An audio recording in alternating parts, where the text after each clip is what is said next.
Hey guys, आज की ये वीडियो एक फुल एनिमे रिकैप होने वाली है। जिन लोगों ने पहले के पार्ट्स देखे हैं वो नए पार्ट पर पहुंचने के लिए स्किप कर सकते हैं। और यार, पिछले वीडियो का रिस्पांस देखकर मजा आ गया। एक ही दिन में 500 लाइक्स, आप लोग तो सच में गीगा चैट्स निकले। इतने प्यार और सपोर्ट के लिए बहुत बहुत थैंक यू। अब एंजॉय करिए ये फुल स्टोरी। एक ऐसी दुनिया में जहां आपका डेस्टिनी आपके जन्म के वक्त ही आपकी स्किन पर लिख दी जाती है। मैटी के पास किंग का निशान तो था, पर एक सेज के लिए ये एक मौत की सजा के बराबर था।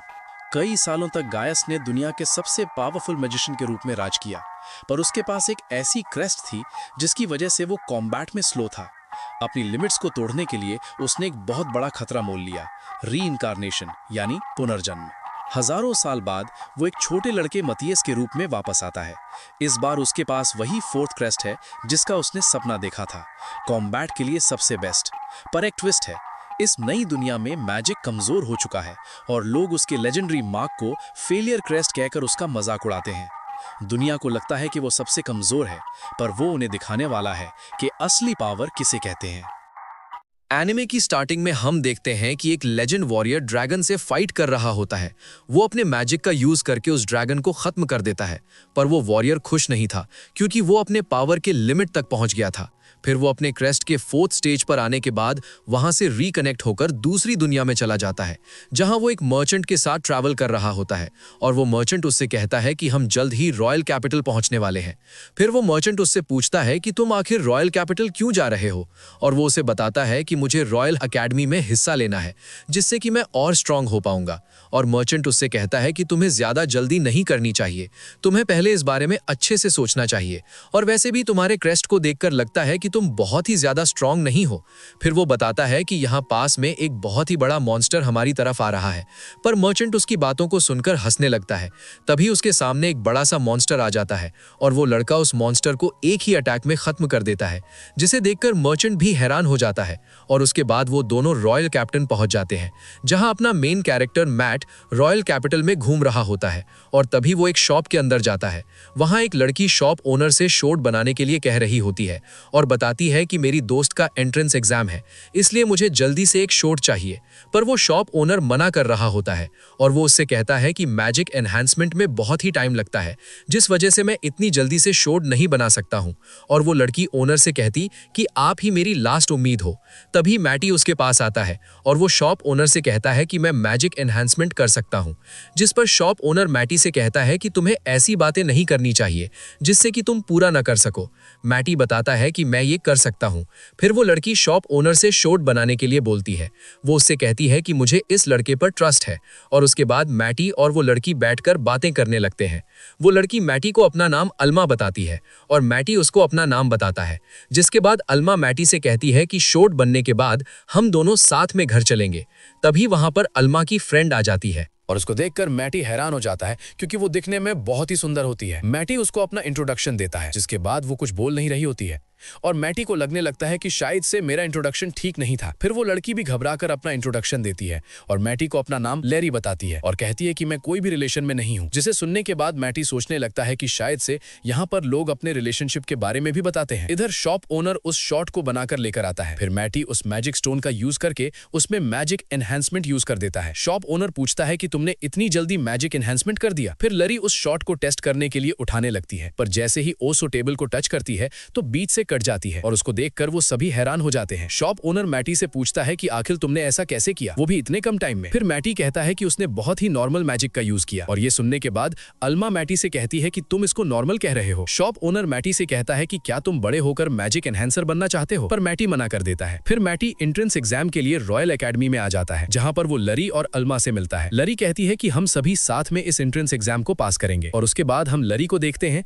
जो कि बैटल कर रही होती है और लरी अपने ओपोनेंट को शॉर्ट बैटल में हरा देती है और टेस्ट को पास कर लेती है। अगली बारी मैटी की होती है और मैटी से बैटल नाइट कैप्टन करने वाले थे, और वो मैटी से कहते हैं कि मैंने सुना है कि तुमने लरी की शॉट को एनहांस किया है। फिर ओ नाइट मैटी से कहता है कि मैं भी देखना चाहता हूँ कि तुम्हारे डैड ने तुम्हें क्या सिखाया है। ये सुनने के बाद मैटी कैप्टन से पूछते हैं कि आप मेरे फादर को जानते हो, और कैप्टन मैटी से कहता है कि मैं तुम्हें इस बारे में बाद में बताऊंगा। उसके बाद वो दोनों लड़ने लगते हैं और मैटी अपने पावर का यूज करके कैप्टन को हरा देता है। ये देखकर सभी हैरान हो जाते हैं और अगली ट्रेनिंग शूटिंग की होती है, जहाँ पर अपने मैजिक का यूज करके टारगेट को शूट किया जाता है। लूरी अपने फायर मैजिक का यूज करके टारगेट को शूट करने लगती है और मैटी देखता है कि यहाँ सभी मैजिक का यूज करने से पहले उस मैजिक को स्पेल करते हैं। लूरी ने टेस्ट को पास कर लिया होता है और उसके बाद मैटी की बारी होती है और मैटी टीचर से पूछते हैं क्या फायर मैजिक का यूज करना जरूरी है, हम किसी और मैजिक से टारगेट को शूट नहीं कर सकते। और टीचर कहता है कि फायर मैजिक सबसे सफिशिएंट मैजिक होता है, इसलिए सभी उसका यूज करते हैं। और फिर मैटी टीचर को थोड़ा पीछे हटने के लिए कहता है। फिर वो अपने फायर मैजिक का यूज करते हैं, जिससे कि वहाँ सभी टारगेट के साथ ग्राउंड भी खत्म हो जाता है। ये देखकर सभी बहुत ही ज्यादा हैरान हो जाते हैं और मैटी कहता है कि सस्से में थोड़ी ज्यादा पावर का यूज कर लिया। फिर मैटी अपने यूनिफॉर्म को पहनने के बाद लूरी और अल्मा से मिलता है और उसके बाद वो सभी साथ में इंटर्न सेरेमनी में आ जाते हैं, जहाँ हेडमास्टर सभी स्टूडेंट्स के पास होने पर उन्हें कांग्रेट्स कहता है और कहता है कि तुम सभी को मेहनत करके और स्ट्रॉन्ग बनना है। हेडमास्टर एडवर्ड ने स्पीच में ज्यादा टाइम नहीं लगाया और जाते टाइम वो मैटी से कहता है कि तुम मुझे मेरे ऑफिस में आकर मिलो। फिर मैटी हेडमास्टर को ऑफिस के गेट के पास ले आता है और सोचता है कि आखिर मुझे हेडमास्टर ने क्यों बुलाया होगा। वो सोच रहा होता है कि शायद से हेडमास्टर को पता चल गया होगा कि मैंने ग्राउंड को अपने मैजिक से डिस्ट्रॉय कर दिया और वो मुझे इस वजह से एक्सपेल करने के बारे में सोच रहे होंगे, पर मैंने तो ग्राउंड को ठीक कर दिया था। और तभी हेडमास्टर उसके पीछे आ जाते हैं और मैटी को अंदर जाने के लिए कहते हैं। फिर हेडमास्टर मैटी से पूछते हैं कि तुम इतने स्ट्रॉन्ग कैसे हो, मैंने सुना है कि तुमने नाइट के कैप्टन को भी हरा दिया, और तुम वर्डलेस मैजिक यूज कैसे कर पाते हो। वो मैटी से कहते हैं कि तुम आगे चलकर और भी स्ट्रॉन्ग बन सकते हो। तुमने ये भी देखा होगा कि यहाँ पर सभी का मैजिक यूज करने से पहले स्पेल कास्ट किया जाता है, क्योंकि वर्डलेस मैजिक गायब हो चुका है और कोई भी इस मैजिक के बारे में कुछ भी नहीं जानता है। फिर मैटी सोचने लगता है कि शायद से ऐसा ही होगा। तभी वो सब वर्डलेस मैजिक के बारे में सुनकर हैरान हो गए थे। टीचर मैटी से कहता है कि मैं चाहता हूँ कि तुम सभी को वर्डलेस मैजिक के बारे में सिखाओ, जिससे कि हम आने वाले कंपटीशन में यहाँ के फर्स्ट रॉयल एकेडमी को हरा सके और ये प्रूव कर पाएंगे कि वर्डलेस मैजिक बहुत ही स्ट्रॉन्ग होता है। फर्स्ट एकेडमी हमसे बहुत ज्यादा स्ट्रॉन्ग है, इसलिए हमें उसके ऑर्डर को फॉलो करना पड़ता है। और मैटी हेडमास्टर की बात समझ जाता है। वो सभी स्टूडेंट को वर्डलेस मैजिक सिखाने के लिए मान जाता है और उसके बाद इंस्ट्रक्टर सभी स्टूडेंट से कहते हैं कि तुम सभी स्टूडेंट को वर्डलेस मैजिक का यूज करना सिखाया जाएगा। तुम सभी को ये मैजिक न्यू इंस्ट्रक्टर मैटी सिखाएंगे। और उसके बाद मैटी सभी को अपना वर्डलेस मैजिक का यूज करके दिखाता है, जिसे देखकर सभी स्टूडेंट्स हैरान हो जाते हैं और सोच रहे होते हैं कि कहीं मैटी डीमन तो नहीं है, क्योंकि डीमन ही वर्डलेस मैजिक का यूज करते हैं। फिर इंस्ट्रक्टर भी वर्डलेस मैजिक का यूज करके टारगेट को शूट करता है और बताता है कि हम भी वर्डलेस मैजिक का यूज कर सकते हैं। मुझे मैटी ने ट्रेनिंग दी है और मैं चाहता हूँ कि सभी स्टूडेंट्स इस मैजिक को अच्छे से सीख सकें। उसके बाद सभी स्टूडेंट्स वर्डलेस मैजिक का यूज कर रहे होते हैं और उन सभी को देखकर लूरी कहती है कि सभी ट्रेनिंग में बहुत ही ज्यादा फोकस्ड है, पर मेरे पास ज्यादा एनर्जी नहीं बची है। और तभी मैटी उसके पास आता है और उसको पता चल गया होता है कि लूरी की एनर्जी खत्म हो चुकी है। फिर वो अपनी एनर्जी लूरी में ट्रांसफर करने लगता है और उसके बाद लूरी भी वर्डलेस मैजिक का यूज कर पा रही होती है। ये देखकर वो बहुत ही ज्यादा खुश हो जाती है। और फिर एक मंथ के बाद कंपटीशन का दिन आ जाता है। लूरी मैटी को बताती है कि इस बार चूज वन नहीं आया, वो बहुत ज्यादा स्ट्रॉन्ग है, उनकी वजह से ही फर्स्ट एकेडमी जीत पाती है और उससे पहले टाइटल नाइट कैप्टन के पास थी। फिर मैटी बताता है कि वो मुझसे 10 टाइम्स ज्यादा स्ट्रॉन्ग है और ये सुनते ही अल्मा और लूरी दोनों हैरान हो जाते हैं। मैटी उन दोनों से पूछते हैं क्या डीम्स से ह्यूमंस के दुश्मन है, और लूरी बताते हैं कि ह्यूमंस के लिए सबसे बड़ा खतरा डीम्स है। फिर मैटी बैटल के लिए जाने लगता है और वो सोच रहा होता है कि डीम्स इस दुनिया में भी एग्जिस्ट करते हैं। इधर फर्स्ट एकेडमिक स्टूडेंट मैटी को उसके क्रेस्ट की वजह से फेलियर कह रहे होते हैं और उसका मजाक उड़ा रहे होते हैं। मैटी को पता चल गया होता है कि वो स्टूडेंट असल में एक डीम है, जो कि स्टूडेंट के रूप में यहाँ पर आया है। फिर फर्स्ट एकेडमी के स्टूडेंट कहते हैं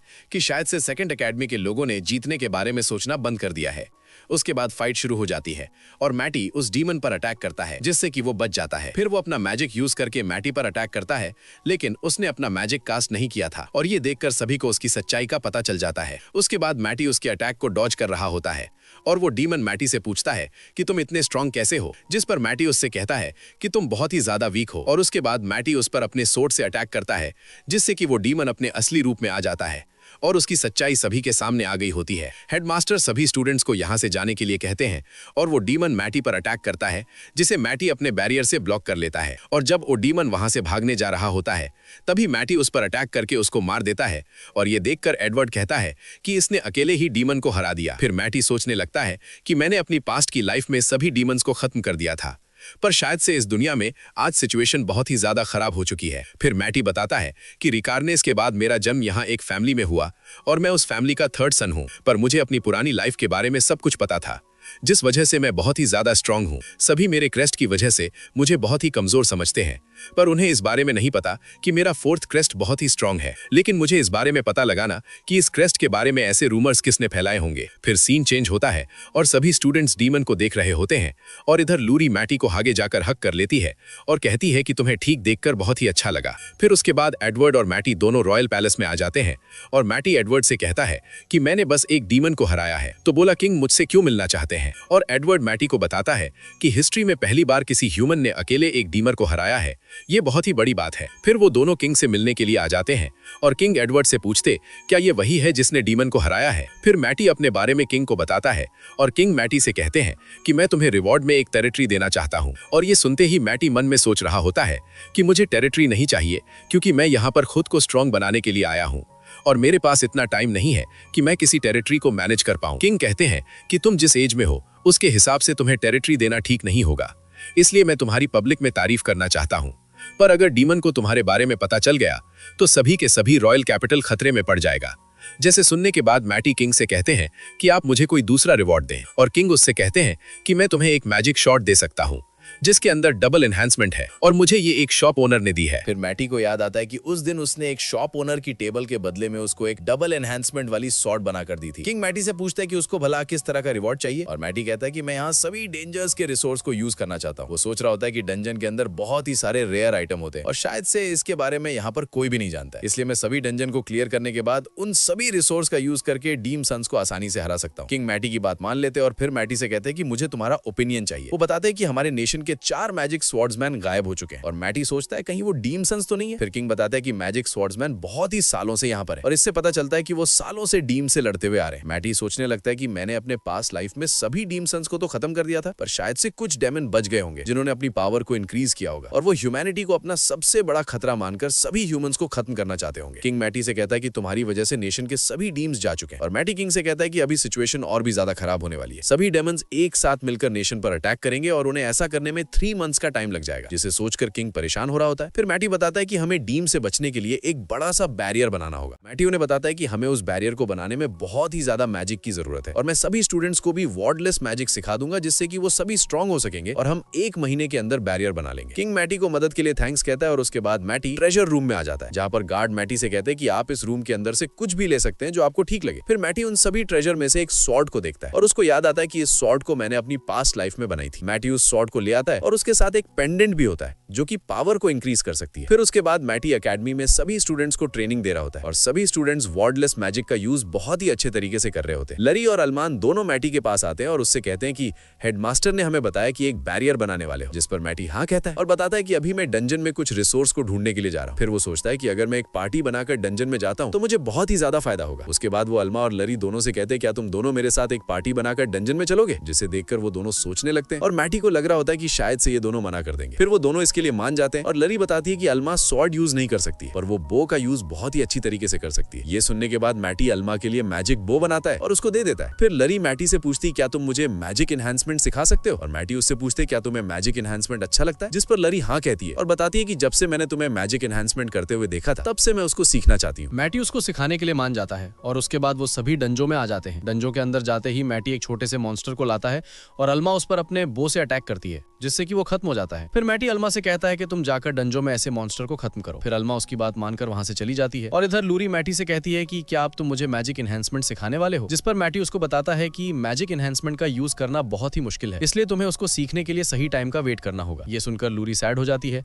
और दोनों आगे जाने लगते हैं, जहां पर मैटी डंजों की दीवार को तोड़ देता है। लूरी उससे पूछती है कि तुमने इस दीवार को क्यों तोड़ा और मैटी बताता है कि डंजों की दीवारें बहुत ही स्ट्रांग होती है, हम इसके मटेरियल का यूज करके स्ट्रांग वेपन भी बना सकते हैं और लूरी उस पर अपने मैजिक का यूज करने लगती है। इधर अल्मा उन दोनों के पास आती है। फिर लूरी अल्मा को एक वॉन्ड देती है जिसे उसने खुद बनाया होता है।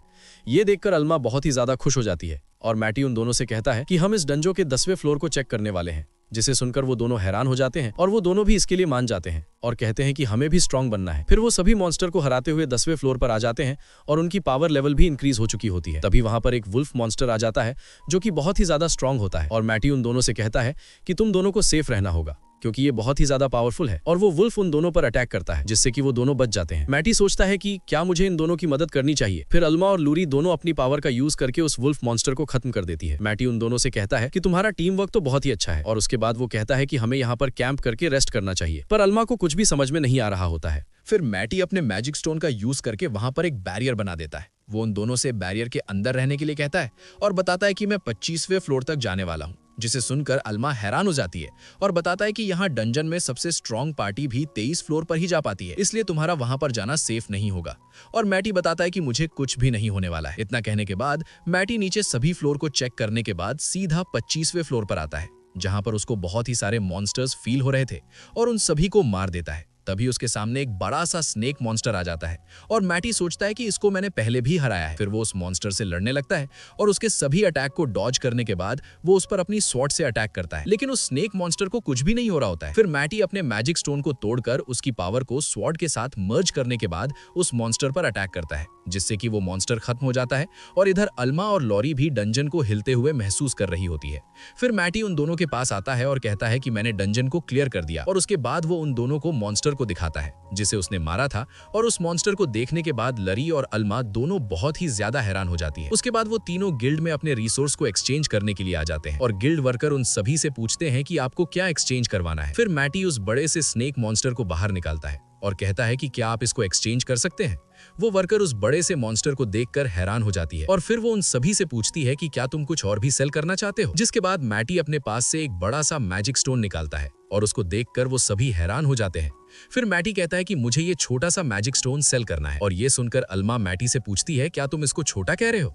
मैटी बताता है कि ये मैजिक स्टोन बैरियर बनाने में यूज नहीं हो सकता है, और सभी रिसोर्सेज को बेचने के बाद उनके पास 750 गोल्ड कॉइन मिलते हैं। फिर मैटी कहता है कि हम इसको 3 हिस्सों में डिवाइड कर लेते हैं, पर वो दोनों मना कर रही होती है और कहती है कि हमने तुम्हारी ज्यादा मदद नहीं की है, इसलिए हम इतने गोल्ड कॉइन नहीं रख सकते। और तभी मैटी को कुछ सेंस होता है और वो उन दोनों से कहते हैं कि 2 डीम सेकंड एकेडमी के पास है, उनमें से एक स्ट्रॉन्ग है और दूसरा वीक है, इसलिए मैं स्ट्रॉन्ग वाले से लड़ने के लिए जा रहा हूं और तुम दोनों मिलकर उस वीक वाले से फाइट करो। जिसे सुनने के बाद अल्मा कहती है कि हम दोनों उन डीमन से नहीं लड़ सकते, और मैटी बताता है कि तुम दोनों उस डीमन का सामना कर सकती हो। अगर हमने उस डीमन को नहीं रोका तो रॉयल एकेडमी खत्म हो जाएगी। और फिर अल्मा और लरी दोनों इसके लिए मान जाते हैं। वो कहते हैं कि हम तुम्हें उन डीमन से अकेले लड़ने नहीं देंगे और तुम्हारा साथ देंगे। फिर मैटी उन डीमन से लड़ने के लिए चला जाता है और वो डीमन मैटी को अपने पास देखकर हैरान हो जाता है। डीमन मैटी पर अटैक करता है और मैटी सोचने लगता है कि मेरे पास ज्यादा मैजिक पावर नहीं बचा है। फिर वो डीमन मैटी पर अटैक करता है, जिसे मैटी ब्लॉक कर लेता है। ये देखकर और डीमन बहुत ही ज्यादा हैरान हो जाते हैं और मैटी सोचता है कि मुझे इनकी मैजिक का यूज इन पर ही करना होगा। वो उस मैजिक को उस डीमन पर रिफ्लेक्ट कर देता है, जिसे देखकर डीमन कहता है कि तुम तो बहुत ही रिसोर्सेज के साथ आए हो। और फिर वो मैजिक पीछे से आकर डीमन को लगता है। इधर अल्मा भी दूसरे डीमन पर एरो से अटैक करती है और मैटी का प्लान उन दोनों से अलग अलग लड़ने का काम करने लगता है। डीमन मैटी पर अपने स्ट्रॉन्ग मैजिक का यूज करने वाला होता है, तभी मैटी अपने मैजिक से उसके मैजिक स्पेल को खत्म कर देता है, जिसके बाद वो डीमन अपनी स्वॉर्ड निकालकर मैटी से फाइट करने लगता है, पर मैटी उसके सभी अटैक को डॉज कर लेता है। डीमन को गुस्से में मैटी से कहता है कि मेरा अटैक तुम्हें कैसे नहीं लग रहा है, और मैटी उससे कहता है कि तुम्हारी स्वॉर्ड स्किल अच्छी नहीं है। फिर मैटी उस पर अटैक करने के लिए जा रहा होता है और तभी वो डीमन अपने मैजिक स्पेल का यूज करता है। वो डीमन मैटी से कहता है कि तुम मेरे ट्रैप में फंस गए हो, पर मैटी बच जाता है और उसके बाद वो डीमन भी मैटी को फाइट में बहुत ही अच्छी टक्कर देने लगता है। जिसके बाद वो डीमन उस ट्रैप में फंसा लेता है और उसको बताता है कि ये मैजिक तुम्हारी सारी पावर को एब्जॉर्ब कर लेगा। उसके बाद वो डीमन नीचे गिर जाता है और वो मैटी से दोबारा लड़ने के लिए खड़ा होने लगता है, और वो बहुत ही ज्यादा इंजर्ड हो चुका था, जिस वजह से वो खड़ा नहीं हो पाता है और वहीं पर गिरकर मर जाता है। फिर दूसरा डिमन ये देखकर उसके पास आने की कोशिश करता है, लेकिन अल्मा और लूरी ने दोनों उस डिमन को बहुत ही दूर ले आया था। और फिर मैटी उन्हें देखकर कहता है कि ये दोनों बहुत ही अच्छे से फाइट कर रहे हैं। उसके बाद मैटी उस डिमन को खत्म करने के लिए उसके पास जाने लगता है और इधर वो डिमन अब भागने की कोशिश कर रहा था। फिर मैटी अल्मा को एरो से अटैक करने के लिए कहता है और अल्मा अपने एरो से अटैक करती है, जिसे मैटी अपने मैजिक का यूज करके सीधा उस डिमन के पास पहुंच जाता है और उस अटैक के बाद वो डिमन वहीं पर नीचे गिर जाता है। सभी लोग ये देखकर हैरान होते हैं कि इन 3 बच्चों ने 2 डिमंस को हरा दिया। ये सब देखने के बाद मैटी अल्मा और लूरी को लेकर वहां से उड़ जाता है, क्योंकि उसको पब्लिक में नहीं आना था। और अगले दिन किंग उन दोनों को रिवॉर्ड के लिए पैलेस में बुलाते हैं, जहां पर किंग मैटी से कहते हैं कि इस बार तुम्हें रिवॉर्ड में क्या चाहिए, और मैटी बताता है कि मैं और भी डेंजर्स में जाना चाहता हूं। ये सुनकर एडवर्ड हैरान हो जाता है और किंग इसके लिए मान जाते हैं। फिर वो अल्मा से पूछती है कि तुम्हें रिवॉर्ड में क्या चाहिए। जिस पर अल्मा बताती है कि मुझे बहुत ही सारे पैसे चाहिए, और ये सुनकर किंग हंसने लगते हैं। लूरी भी अल्मा की तरह सेव रिवॉर्ड मांगती है, और तभी मैटी को फील होता है कि कोई उन पर नजर रखे हुआ है।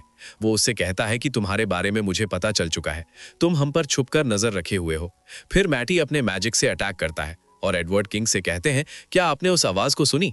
जिस पर किंग बताते हैं कि वो फॉर्मर नाइट की आवाज थी, और मैटी बताता है कि वो अपने मैजिक का यूज करके हम पर नजर रखे हुआ था। ये लॉन्ग डिस्टेंस में भी काम करता है। और उसके बाद मैटी उन्हें उस डिमन की लोकेशन बताता है, और एडवर्ड पूछते हैं कि क्या तुमने उसको मार दिया? जिस पर मैटी बताता है कि मैंने उसको इंजर्ड किया। और फिर मैटी किंग से उस लोकेशन के बारे में पूछता है। फिर किंग मैप में देखकर बताते हैं कि ये लोकेशन एक विलेज की है जिसे डिमंस ने खत्म कर दिया है। मैटी बताता है कि वो हम पर एक बिल्डिंग के अंदर से नजर रख रहा था, और वो कहता है कि मैं उसके पास जा रहा हूं। जिस पर अल्मा बताती है कि वो जगह बहुत ही ज्यादा दूर है और वहां जाने में 6 मंथ से लग जाएंगे। फिर मैटी बताता है कि मैं अपने टेलीपोर्ट मैजिक का यूज भी नहीं कर सकता हूं। ये सुनकर एडवर्ड हैरान हो जाता है और पूछते हैं, क्या तुम टेलीपोर्ट मैजिक जानते हो? जिस पर मैटी बताता है कि मैं अपने क्रिट की वजह से यहां पर नहीं जा सकता हूं, पर मैं कोई दूसरा रास्ता जरूर ढूंढ लूंगा।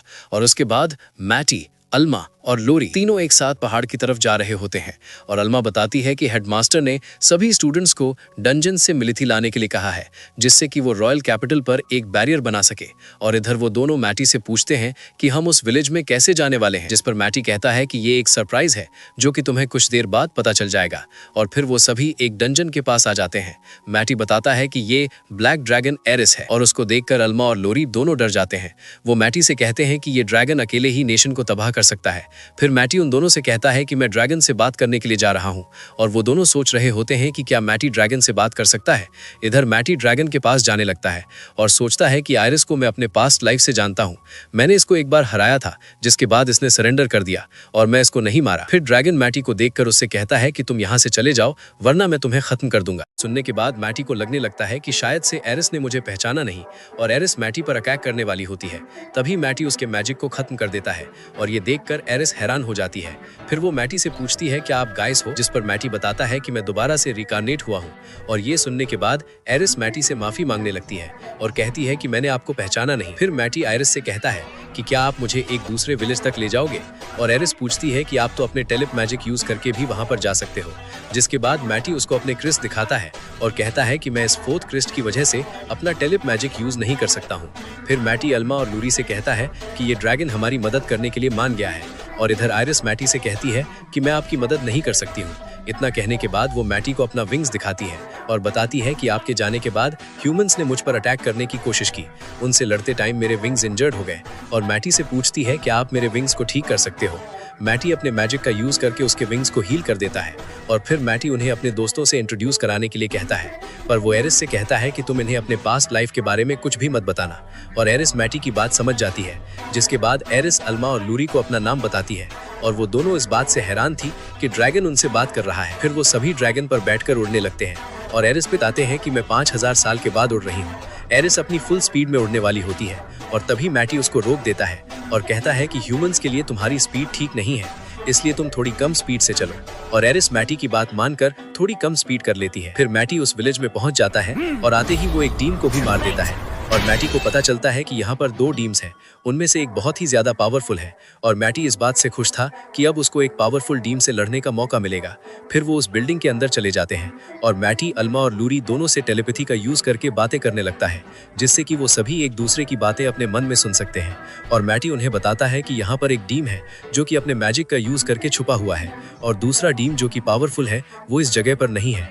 फिर अल्मा को मैटी के मैजिक की मदद से वो डिमन दिखाई देने लगता है, और वो अपना एरो निकालकर उस पर चलाने वाली होती है, पर वो देखती है कि वो डिमन अपनी जगह से नहीं हिल रहा है। और मैटी अल्मा को बताता है कि शायद से डीम को ये बात पता नहीं है कि हम उसको देख सकते हैं। फिर अल्मा उस पर अपने एरो से अटैक करती है, जिसे देखकर वो डर जाता है, और एरो उसको आकर लगती है। और डीमन आकर कहता है कि तुम मैटी नहीं हो सकते, क्योंकि वो इतनी दूर से यहाँ पर नहीं आ सकता है। तुम जरूर कोई दूसरे इंसान हो जो कि मैटी का रूप लेकर यहाँ पर आया है। और मैटी ये सब सुनकर सोचने लगता है कि इसको सच में लगता है कि मैं फेक मैटी हूँ। फिर वो डीमन मैटी पर अटैक करने लगता है, और मैटी उसके सभी अटैक को डॉज कर रहा होता है। इधर अल्मा एरो से लगातार उस डीम पर अटैक कर रही होती है, और वो एरो डीम को जाकर लगे जा रहा होता है, जिसे देखकर वो डीम कहता है कि ये एरोज मेरा कुछ भी नहीं कर पाएंगे। और जब वो मैटी को मारने के लिए जा ही रहा होता है, तभी उसको फील होता है कि उसकी पावर और स्पीड दोनों कम हो जाती है और मैटी बताता है कि ये सब उन एरो की वजह से हो रहा है, वो तुम्हारी पावर को एब्जॉर्ब कर रहे हैं। और ये देखने के बाद डीम अपने बजेक पावर का यूज करता है। मैटी बताता है कि इस पावर का यूज करके डीम अपने साथ दुश्मनों को भी मार देते हैं और वो डीमन अल्मा और लरी पर अटैक कर रहा होता है, पर वो दोनों वहाँ से गायब होकर पीछे आ जाते हैं। और मैटी बताता है कि तुम जिसके पीछे भाग रहे थे वो बस इल्यूजन था। फिर अल्मा अपने एरो से डीम के सर पर मारती है और उसके बाद वो डीमन मर जाता है। अल्मा और लूरी दोनों खुश होते हैं क्योंकि उन्होंने एक स्ट्रॉन्ग डीम को हराया था। फिर मैटी उन दोनों से कहता है कि तुम एरिस के पास जाओ, मैं अब उस पावरफुल डीम से लड़ने के लिए जा रहा हूँ। फिर मैटी अपने 3 मैजिक स्टोन का यूज करता है, जिसके बाद वो पावरफुल डीम वहां से चला जाता है और वो मैटी से कहता है कि तुमने पहले वाले डीम को हरा दिया, पर मैं उस डीम से बहुत ही ज्यादा पावरफुल हूँ, तुम मेरे हाथों से मरने वाले हो। जिस पर मैटी उससे कहता है कि अभी मेरा मरने का कोई भी इरादा नहीं है। फिर वो डीमन आकर मैटी पर अटैक करता है, जिसे मैटी ब्लॉक कर लेता है, पर मैटी को भी फील होता है कि ये डेमन सच में बहुत ही स्ट्रॉन्ग है। वो डीम मैटी का हाथ काट देता है और ये देखकर मैटी हैरान हो जाता है। डीम मैटी से कहता है कि तुम अब मरने वाले हो। तभी मैटी का हाथ आकर वापस से जुड़ जाता है और ये देखकर डीम और भी ज्यादा हैरान हो जाता है। फिर वो मैटी पर दोबारा से अटैक करने लगता है, पर मैटी उसके सभी अटैक से बच जाता है और उस पर अपनी स्वॉर्ड से अटैक करता है, जिससे कि उसके हाथ में कट लग जाता है और वो डीमन कहता है कि इसमें पॉइजन है। फिर डीमन गुस्से में अपनी पावर का यूज कर रहा होता है, पर मैटी अपने मैजिक पावर को यूज करके उसे खत्म कर देता है और ये देखकर डीम भी हैरान हो जाता है। लेकिन वो दोबारा से अपना मैजिक यूज करने लगता है, पर मैटी उसको भी खत्म कर देता है और उसके बाद मैटी अपने मैजिक का यूज उस डीम पर करता है। वो डीम से कहता है कि अब तुम अपने मैजिक को कंट्रोल नहीं कर पाओगे और कुछ देर के बाद तुम अपने मैजिक की वजह से ही एक्सप्लोड हो जाओगे। फिर वो डीमन अपनी पावर की वजह से एक्सप्लोड्स होता है। ब्लास्ट के बाद वहां पर एक क्रिस्टल आ जाता है और लूरी मैटी के ऊपर जंप करके उसको हक कर लेती है। वो मैटी से पूछती है क्या तुम ठीक हो, और मैटी बताता है कि मैं बिल्कुल ठीक हूँ। फिर अल्मा मैटी से उस क्रिस्टल के बारे में पूछती है और मैटी बताता है कि इस क्रिस्टल का यूज करके डेमन बाकी सभी डेमन्स को रॉयल कैपिटल पर अटैक करने के लिए भेजना चाहता था। अल्मा पूछती है कि अब हमें क्या करना चाहिए और मैटी कहता है कि अब सभी डेमन रॉयल कैपिटल की ओर नहीं जा रहे हैं, इसीलिए कैपिटल सेफ है। और उसके बाद वो सभी वहां से जाने लगते हैं और एरिस मैटी से कहती है कि अब मुझे क्या करना होगा। मैटी एरिस से कहता है कि तुम हमारे साथ रह सकती हो और तुम्हें ओ मैजिक आता है, जिससे कि तुम एक ह्यूमन में चेंज हो सकती हो। एरिस उस मैजिक का यूज करके अपने आप को एक गर्ल में चेंज कर लेती है, पर उसने कपड़े भी नहीं पहने हुए थे, इसीलिए अल्मा और लूरी दोनों मैटी को आंखें बंद करने के लिए कहती है और मैटी कहता है कि वो एक ड्रैगन है। फिर वो सभी एकेडमी में आ जाते हैं, जहां पर मैटी हेडमास्टर एडवर्ड से एरिस के एडमिशन के बारे में पूछता है, जिस पर एडवर्ड मान जाते हैं और कहते हैं कि हमें इसका टेस्ट लेना होगा और मैटी इसके लिए मान जाता है। वो कहता है कि मैं भी इसके साथ रहूंगा, क्योंकि मैटी को ये बात पता होती है कि एरिस एक ड्रैगन है और वो अपने पावर पर कभी भी कंट्रोल खो सकती है, जिस वजह से पूरा एकेडमी ब्लास्ट हो सकता है और एडवर्ड इसके लिए मान जाते हैं। फिर एरिस मैटी से कहता है कि तुम अपनी पावर को कम यूज करना है और उसके बाद एरिस के हाथ पर एक क्रिस्ट बना देता है, जिसके बाद अल्मा और लूरी दोनों हैरान हो जाते हैं और उससे पूछते हैं कि तुम अपने मैजिक से क्रिस्ट भी बना सकते हो। अगले दिन एरिस का टेस्ट होने वाला होता है, पर वो टेस्ट में बहुत ही अजीब बिहेव कर रही होती है और एडवर्ड मैटी से पूछते हैं क्या आप सच में एक नॉर्मल ह्यूमन हैं? मैटी बताता है कि ये नॉर्मल है और फिर अगले टेस्ट में एरिस को नाइट कैप्टन शॉर्ट से बैटल करनी होती है। फिर मैटी पूछते हैं कि ये कौन है और लूरी उसको बताती है कि ये नाइट कैप्टन है जिसे तुमने एंट्रेंस एग्जाम में हराया था और मैटी कहता है कि मैं इसके बारे में तो भूल ही गया था। इधर एरिस अपने शॉट का यूज करने वाली होती है, तभी उसका शॉट गिर जाता है और वो अपने शॉट को उठाने लगती है, तभी नाइट उस पर अटैक करता है, पर एरिस उसके शॉट को हाथ से ही पकड़ लेती है और ये देखकर वो नाइट बहुत ही ज्यादा हैरान हो जाता है। फिर एरिस नाइट को उठाने के बाद उस पर अपनी शॉट से अटैक करती है, जिससे कि नाइट एकेडमी के छत पर जाकर टकराता है। ये देखकर हेडमास्टर और भी ज्यादा हैरान हो जाता है। अगला टेस्ट शूटिंग का होता है, जहां पर एरिस अपने मैजिक का यूज करके उस टारगेट पर शूट करती है, पर उसके मैजिक टारगेट पर ना लगकर मैटी और बाकी सभी की तरफ जा रहा होता है, जिसे मैटी ब्लॉक कर लेता है। पर उस ब्लास्ट की वजह से आसपास की जगह तबाह हो चुकी होती है और उसके बाद एरिस दोबारा से ट्राई करती है और इस बार अटैक आसमान में ब्लास्ट हो जाता है। वो सभी एरिस के मैजिक से दूर हो रहे होते हैं और फिर एरिस लास्ट ट्राई करती है और वो जमीन पर अपने मैजिक का यूज करती है, जिससे कि वो सभी टारगेट के साथ एकेडमी का ट्रेनिंग ग्राउंड भी पूरी तरीके से तबाह हो चुका होता है। फिर मैटी हेडमास्टर से पूछते हैं क्या एरिस पास हो गई और हेडमास्टर कहते हैं कि उसने सभी टेस्ट को पास कर लिया है, पर ये एकेडमी तबाह हो चुकी है और मैटी कहता है कि मैं इसको अपने मैजिक से ठीक कर दूंगा। उसके बाद हम देखते हैं कि सभी स्टूडेंट्स डंजो में मिथ्रिल और मैजिक स्टूडेंट कलेक्ट कर रहे होते हैं। हेडमास्टर मैटी से कहता है कि हमें और भी ज्यादा स्टूडेंट की जरूरत होगी और मैटी बताता है कि हम फर्स्ट एकेडमी के स्टूडेंट की मदद ले सकते हैं। फिर एडवर्ड के पास फर्स्ट एकेडमी के हेडमास्टर आते हैं और वो उसे कहते हैं कि मेरे फर्स्ट एकेडमी के स्टूडेंट तुम्हारे लिए काम नहीं करेंगे, जिस पर एडवर्ड कहता है कि आपकी एकेडमी कंपटीशन हार चुकी है। और हेडमास्टर फैकस कहते हैं कि उस कंपटीशन में एक डीम था, इसीलिए हम इसके रिजल्ट को एक्सेप्ट नहीं करते। और एडवर्ड उससे कहता है कि वो डीम भी आपके स्टूडेंट में से एक था। फिर फैकस कहता है कि तुम्हारे स्टूडेंट्स कंपटीशन में वर्ल्ड्स मैजिक का यूज कर रहे थे। उसके बाद मैटी फैकस से कहता है कि हम दोबारा से एक कंपटीशन करते हैं, जो भी इस बार जीतेगा हारने वाली एकेडमी उसकी बात मानेगी। फैकस इसके लिए मान जाता है और वो मैटी से कहता है कि तुम इस कंपटीशन में पार्ट नहीं लोगे, जिस पर एडवर्ड फैकस को मना करने लगते हैं। और मैटी इसके लिए मान जाता है। फिर हेडमास्टर फैकू वहां से जाने लगते हैं और मैटी एडवर्ड से कहता है कि हमें टेंशन नहीं लेनी चाहिए। अगले दिन सभी कंपटीशन के लिए आते हैं, जहां फर्स्ट एकेडमी के सभी टॉप स्टूडेंट्स ग्राउंड में होते हैं। वहीं सेकंड एकेडमी से सिर्फ 5 स्टूडेंट्स ही लड़ने के लिए आते हैं। उन्हें देखकर फैकूज हैरान हो जाता है और कहता है कि तुम ये कंपटीशन हारने वाले हो। मैटी सोच रहा होता है कि अगर सिचुएशन बिगड़ जाएगी तो आयरिस को बैटल के लिए भेज दूंगा। फिर बैटल शुरू होती है और वो 5 स्टूडेंट्स वर्डलेस मैजिक का यूज करके सभी स्टूडेंट्स पर अटैक करते हैं। ये देखकर फैकूज हैरान हो जाता है और कहता है कि ये भी वर्डलेस मैजिक का यूज कर रहे हैं। वो 5 स्टूडेंट्स सभी को हरा देते हैं। मैटी सोचता है कि शायद 5 स्टूडेंट्स भी इनके लिए ज्यादा हो गए हैं, लेकिन फैकूज ये रिजल्ट एक्सेप्ट नहीं करता और कहता है कि तुमने जरूर चीटिंग की है। फिर वो आयरी से कहता है कि अगला बैटल वही करेगी। इस पर एरिस कहती है कि उसके पास तलवार नहीं है, तो मैटी उसे हेडमास्टर एडवर्ड की तलवार दे देता है। फैकूज तलवार चेक करता है और कहता है कि इसमें जरूर मैजिक का यूज किया गया होगा, लेकिन तलवार नॉर्मल होती है। एडवर्ड एरिस से कहता है कि तलवार को ध्यान से इस्तेमाल करना। जैसे ही एरिस तलवार बाहर निकालती है, उसकी पावर की वजह से तलवार मुड़ जाती है। ये देखकर फैकूज हैरान रह जाता है। फिर वो एडवर्ड से कहता है कि तुम्हारी एकेडमी के स्टूडेंट्स मॉन्स्टर हैं। ये वर्डलेस मैजिक के साथ इतने स्ट्रॉन्ग कैसे हो सकते हैं, जबकि वर्डलेस मैजिक को बंद कर दिया गया है। एडवर्ड जवाब देता है कि तुमने इस मैजिक को मना किया था, लेकिन मैंने किंग से बात की और वो वर्डलेस मैजिक के खिलाफ नहीं है। उन्होंने हमें इसकी परमिशन दे दी है। फैकस कहता है कि वो अपने नेशन में इस तरह का मैजिक अलाउ नहीं कर सकता। तभी वहां किंग आ जाते हैं और फैकस से कहते हैं कि तुमने मेरे ऑर्डर्स नहीं माने। इसके बाद वो फैकस को प्रिजन में डालने का ऑर्डर दे देते हैं और गार्ड्स उसे पकड़कर ले जाते हैं। किंग फर्स्ट एकेडमी के सभी स्टूडेंट्स से कहते हैं कि अब तुम सभी सेकंड एकेडमी के स्टूडेंट्स की मदद करोगे और साथ ही वर्डलेस मैजिक भी सीखोगे, क्योंकि आने वाले खतरे में मुझे तुम सबसे नेशन को प्रोटेक्ट करवाना है। सभी स्टूडेंट्स किंग की बात मान लेते हैं। मैटी हेडमास्टर से कहता है कि किंग को बुलाने का आपका डिसीजन बहुत अच्छा था। इसके बाद मैटी अपनी पार्टी के साथ डंजन की ओर जाता है। अल्मा कहती है कि फर्स्ट एकेडमी के स्टूडेंट्स भी हमारी मदद कर रहे हैं, जिससे बैरियर बनाने का काम जल्दी पूरा हो जाएगा। लूरी पूछती है कि हम इस डेंजर में क्यों आए हैं। मैटी बताता है कि हमें 60 सेंटीमीटर का मैजिक स्टोन चाहिए और उसी के लिए हम डंजन में आए हैं। फिर मैटी बताता है कि आयरिस का मैजिक स्टोन 70 सेंटीमीटर का है। ये सुनकर एरिस डर जाती है। अल्मा मैटी से पूछती है कि क्या तुम एरिस को मारने के बारे में सोच रहे हो। मैटी कहता है कि ऐसा नहीं है। इसके बाद वो सभी डंजन के और अंदर चले जाते हैं, जहां अल्मा और लूरी दोनों मिलकर वोल मॉन्स्टर को आसानी से हरा रही होती हैं, पर दूसरी तरफ आयरिस अपनी पावर को कंट्रोल नहीं कर पा रही होती है। अल्मा बताती है कि ये पहली बार था कि हम दोनों 17th फ्लोर पर आए हैं और आयरिस उन्हें बताते हैं कि एक पर्सन ऐसा भी है जो कि 600 से ज्यादा फ्लोर पर जा चुका है और मैटी मन में कहता है कि वो मैं ही था।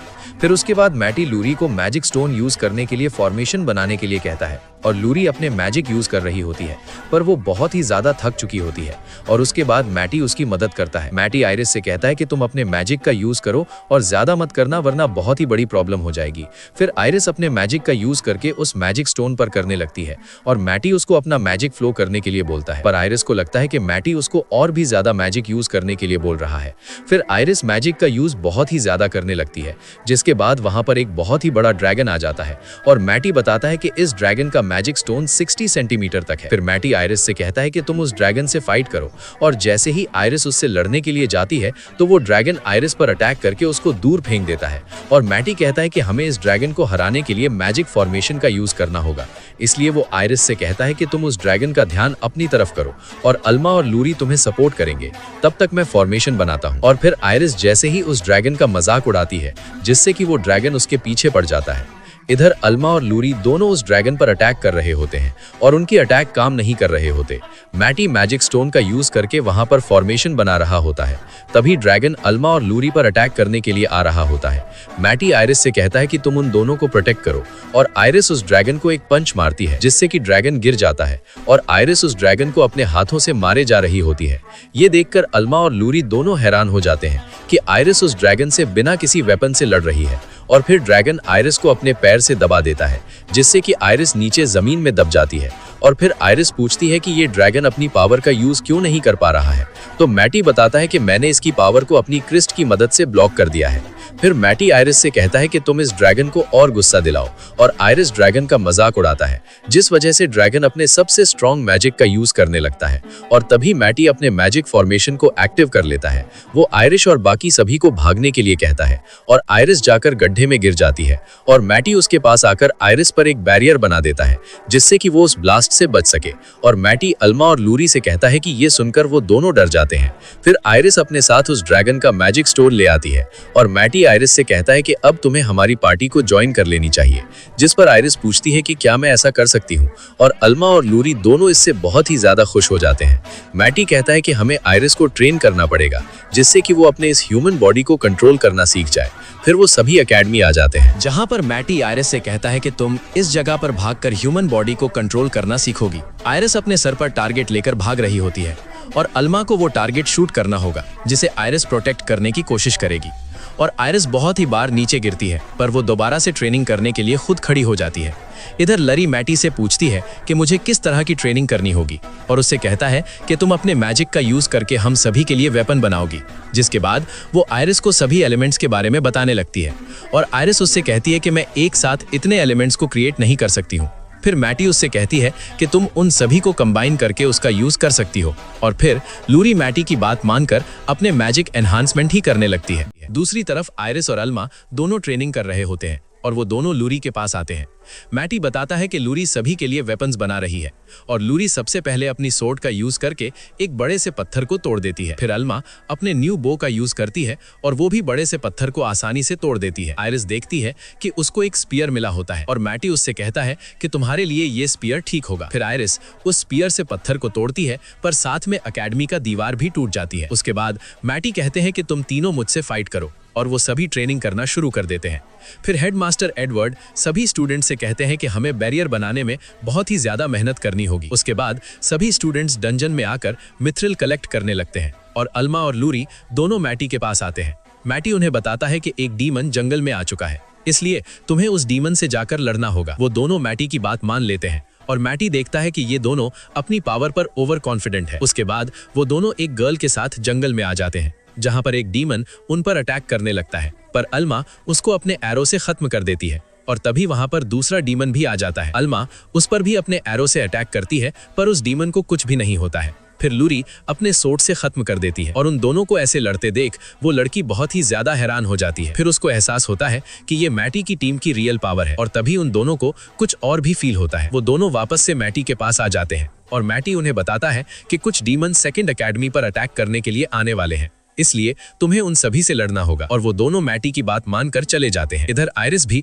बहुत ही सारी मिथ्रिल को कलेक्ट करने में मदद कर रही होती है और दूसरी तरफ हेडमास्टर और सभी स्टूडेंट्स डीम से लड़ने के लिए रेडी होते हैं। लूरी देखते हैं कि वहां पर बहुत ही सारे मैजिक स्टोन है और हेडमास्टर उससे कहते हैं कि ये सब तुम्हारे मैजिक एनहांसमेंट के लिए है। फिर वहां पर एक डीमन आ जाता है और वो सभी को देखकर उन पर अटैक करता है पर हेडमास्टर और सभी अपने बैरियर का यूज करके उस अटैक से बच जाते हैं। स्टूडेंट्स अपने मैजिक से उस डीमन पर अटैक करते हैं लेकिन ना मैजिक उस डीमन तक नहीं पहुंच पा रहा होता है। फिर अल्मा अपने एरो से अटैक करती है और वो डीमन उसको भी पकड़ लेता है। इधर लोरी मैजिक एनहांसमेंट में फेल होते जा रही होती है। डीम सभी पर अटैक कर रहा होता है और हेडमास्टर कहते हैं कि हमें इसको तब तक रोकना होगा जब तक लोरी अपने मैजिक एनहांसमेंट पूरा नहीं कर लेती है। और लोरी सभी की ओर देखकर सोचती है कि मैटी और सभी मुझ पर बहुत ही ज्यादा ट्रस्ट करते हैं, इसलिए मैं उन्हें निराश नहीं कर सकती और वो लास्ट मैजिक स्टोन पर अपना एनहांसमेंट पूरा कर लेती है। जिसके बाद वो एरो अल्मा को देती है और अल्मा उस एरो से डीम पर अटैक करती है लेकिन डीम को वो एरो नहीं लगता है, जिसे देखकर वो खुश हो रहा होता है। तभी वो एरो पीछे से आकर उसको लगता है और बाकी के स्टूडेंट्स अपने मैजिक का यूज करके उस पर अटैक करते हैं, जिसके बाद डीम वहीं पर मारा जाता है और सभी स्टूडेंट्स खुश थे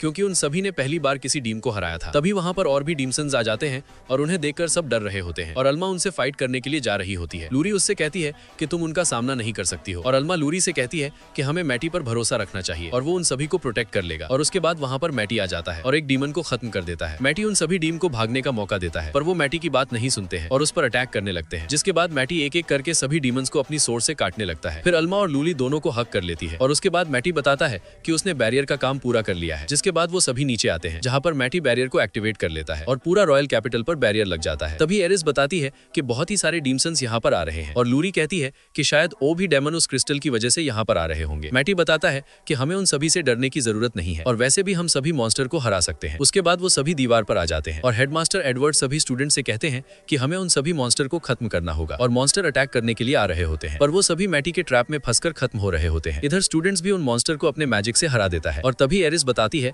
कि कुछ बड़े मॉन्स्टर अटैक करने के लिए आ रहे हैं, जिसके बाद मैटी और सभी ग्राउंड में टेलीपोर्ट हो जाते हैं और मैटी हेडमास्टर से कहता है कि यहाँ से आगे हम मैनेज कर लेंगे। फिर मैटी एरिस को उठाकर उस बड़े से मॉन्स्टर पर मारता है, जिससे कि वो नीचे गिर जाता है और उसके बाद वो सभी मॉन्स्टर को भी हरा देते हैं। तभी वहाँ पर एक वॉइड ओपन हो जाता है और मैटी बताता है कि ये वॉइड मैंने बहुत ही टाइम बाद देखा है, ये सभी मॉन्स्टर को अपने अंदर एब्जॉर्ब कर लेगा, जिससे कि एक बड़ा सा मॉन्स्टर बन जाएगा। और वॉइड के जाने के बाद वहाँ पर एक बहुत ही बड़ा मॉन्स्टर आ जाता है, जिसे देखकर अल्मा और लूरी दोनों बहुत ही ज्यादा डर जाती हैं और मैटी कहता है कि मैं इससे लड़ने जा रहा हूँ। वो एरिस से कहता है कि तुम इसके पैरों पर अटैक करो और एरिस उस मॉन्स्टर के पैरों पर अटैक करती है। इधर मैटी उस मॉन्स्टर की आंख पर अपनी सोर्ड से अटैक करता है और वो मॉन्स्टर खुद को हील कर लेता है, जिसके बाद मैटी अपने मैजिक एनहांसमेंट का यूज करके उस मॉन्स्टर से लड़ने लगता है, पर मैटी के सभी अटैक उसको ही हील कर रहे होते हैं। फिर मैटी अपने मैजिक सर्कल का यूज करते, जिससे कि उस मॉन्स्टर को अटैक जाकर लग रहे होते हैं। जैसे ही वो खुद को हील करने जाता है, तभी मैटी उसके सर काट देता है, जिससे कि वो मॉन्स्टर मर जाता है। फिर मैटी सभी से कहता है कि तुम यहाँ पर आ सकते हो और ये मॉन्स्टर अब खत्म हो चुका है। मैटी बताता है कि वो रॉयल कैपिटल के बाहर के डंजों में जाने वाला है और यहाँ पर अब उसके लिए कुछ भी नहीं बचा है। उसने रॉयल कैपिटल को प्रोटेक्ट करने के लिए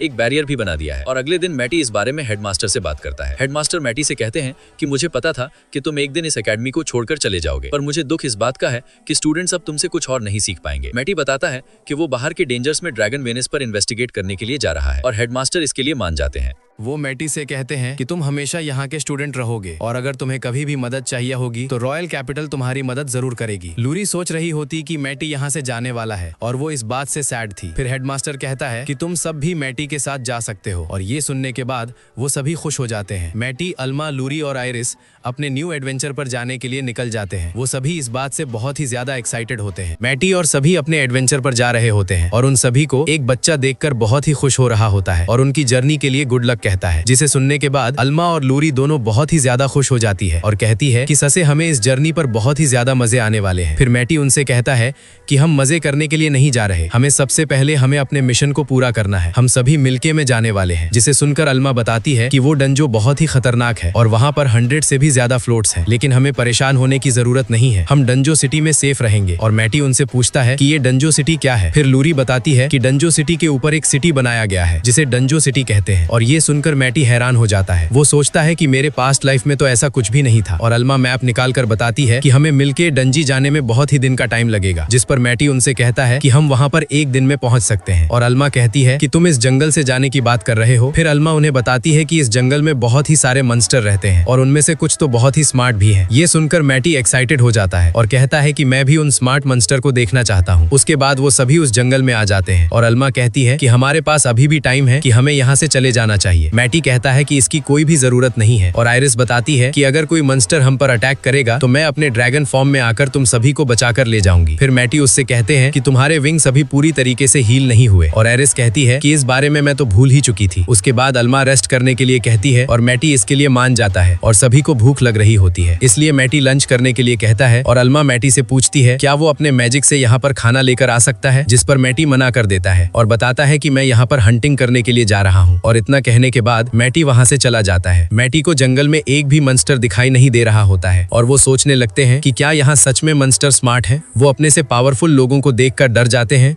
और अपने प्रेजेंस को छुपा लेते हैं। तभी एक मंकी बीस्ट मैटी पर अटैक कर देता है और उसके बाद हम देखते हैं कि मैटी अल्मा और लॉरी के पास आ जाता है। वो उन्हें मंकी बीस्ट दिखाता है जिसको उसने हराया होता है और उसको देखकर अल्मा और लॉरी दोनों बहुत ही ज्यादा डर जाते हैं और कहते हैं कि ये तो एक लेजेंड मंस्टर है जो कि बहुत ही ज्यादा स्ट्रांग है। और फिर मैटी बताता है कि हम इसको नहीं खा सकते और इतना कहने के बाद वो एक बोर मंस्टर को निकालता है, जिसे देखकर आइरिस के मुंह में पानी आ जाता है। और अल्मा और लॉरी मैटी से पूछती है क्या हम इस मंस्टर को खा सकते हैं और मैटी बताता है कि हम कुछ ही मंस्टर को खा सकते हैं। फिर वो सभी अपने मैजिक से उस बोर मंस्टर को बनाने लगते हैं और अल्मा और लॉरी दोनों उस मीट को देखे जा रही होती हैं और उन्हें ये मीट खाने से डर लग रहा था। तभी वो आयरिश की तरफ देखने लगती है और इधर आयरिश मजे में उस मीट को खाई जा रही होती है, जिसके बाद वो दोनों भी उस मीट को खाते हैं और उन्हें ये बहुत ही ज्यादा अच्छा लगता है। फिर अल्मा उन्हें अपना बनाया हुआ सूप ऑफर करती है, जिस पर मैटी और लॉरी दोनों मना कर देते हैं, पर आयरिश उसको पीने के लिए मान जाती है। जैसे ही आयरिश सूप को पीती है तो उसको वो सूप बहुत ही बेकार लगता है और मैट कहता है कि ये ड्रैगन को भी सूप अच्छा नहीं लगा, इसका मतलब ये बहुत ही ज्यादा खराब बने। उसके बाद मैटी उन्हें बताता है कि सभी मॉन्स्टर्स आयरिश की पावर को देखकर डर रहे हैं, इसलिए हमें इस जंगल से कोई भी प्रॉब्लम नहीं होगी और हमें शाम होने से पहले डेंजर सिटी में पहुंचना है। फिर वो सभी आगे जाने लगते हैं और शाम को डंजी सिटी में पहुंचते हैं, पर मैटी को वो डंजो सिटी रॉयल कैपिटल से बहुत ही ज्यादा अलग लग रही होती है। वहां के हालात बहुत ही ज्यादा खराब लग रहे होते हैं। फिर वो एक लाइट टावर के पास आ जाते हैं और मैटी कहता है कि लाइट को जलाने के लिए मैजिक स्टोन का यूज किया जाता है, पर यहाँ इस लाइट को डंजो की पावर से जलाया गया। तभी एक शॉपकीपर उन सभी से वहां हटने के लिए कहता है और बताता है कि उस लाइट के ज्यादा पास मत जाओ, वहां पर 10 लोगों की मौत हो चुकी है। तभी वो लाइट ब्लास्ट हो जाता है और लॉरी गुस्से में उस शॉपकीपर से पूछती है कि तुम टावर में मैजिक स्टोन का यूज क्यों नहीं करते हो।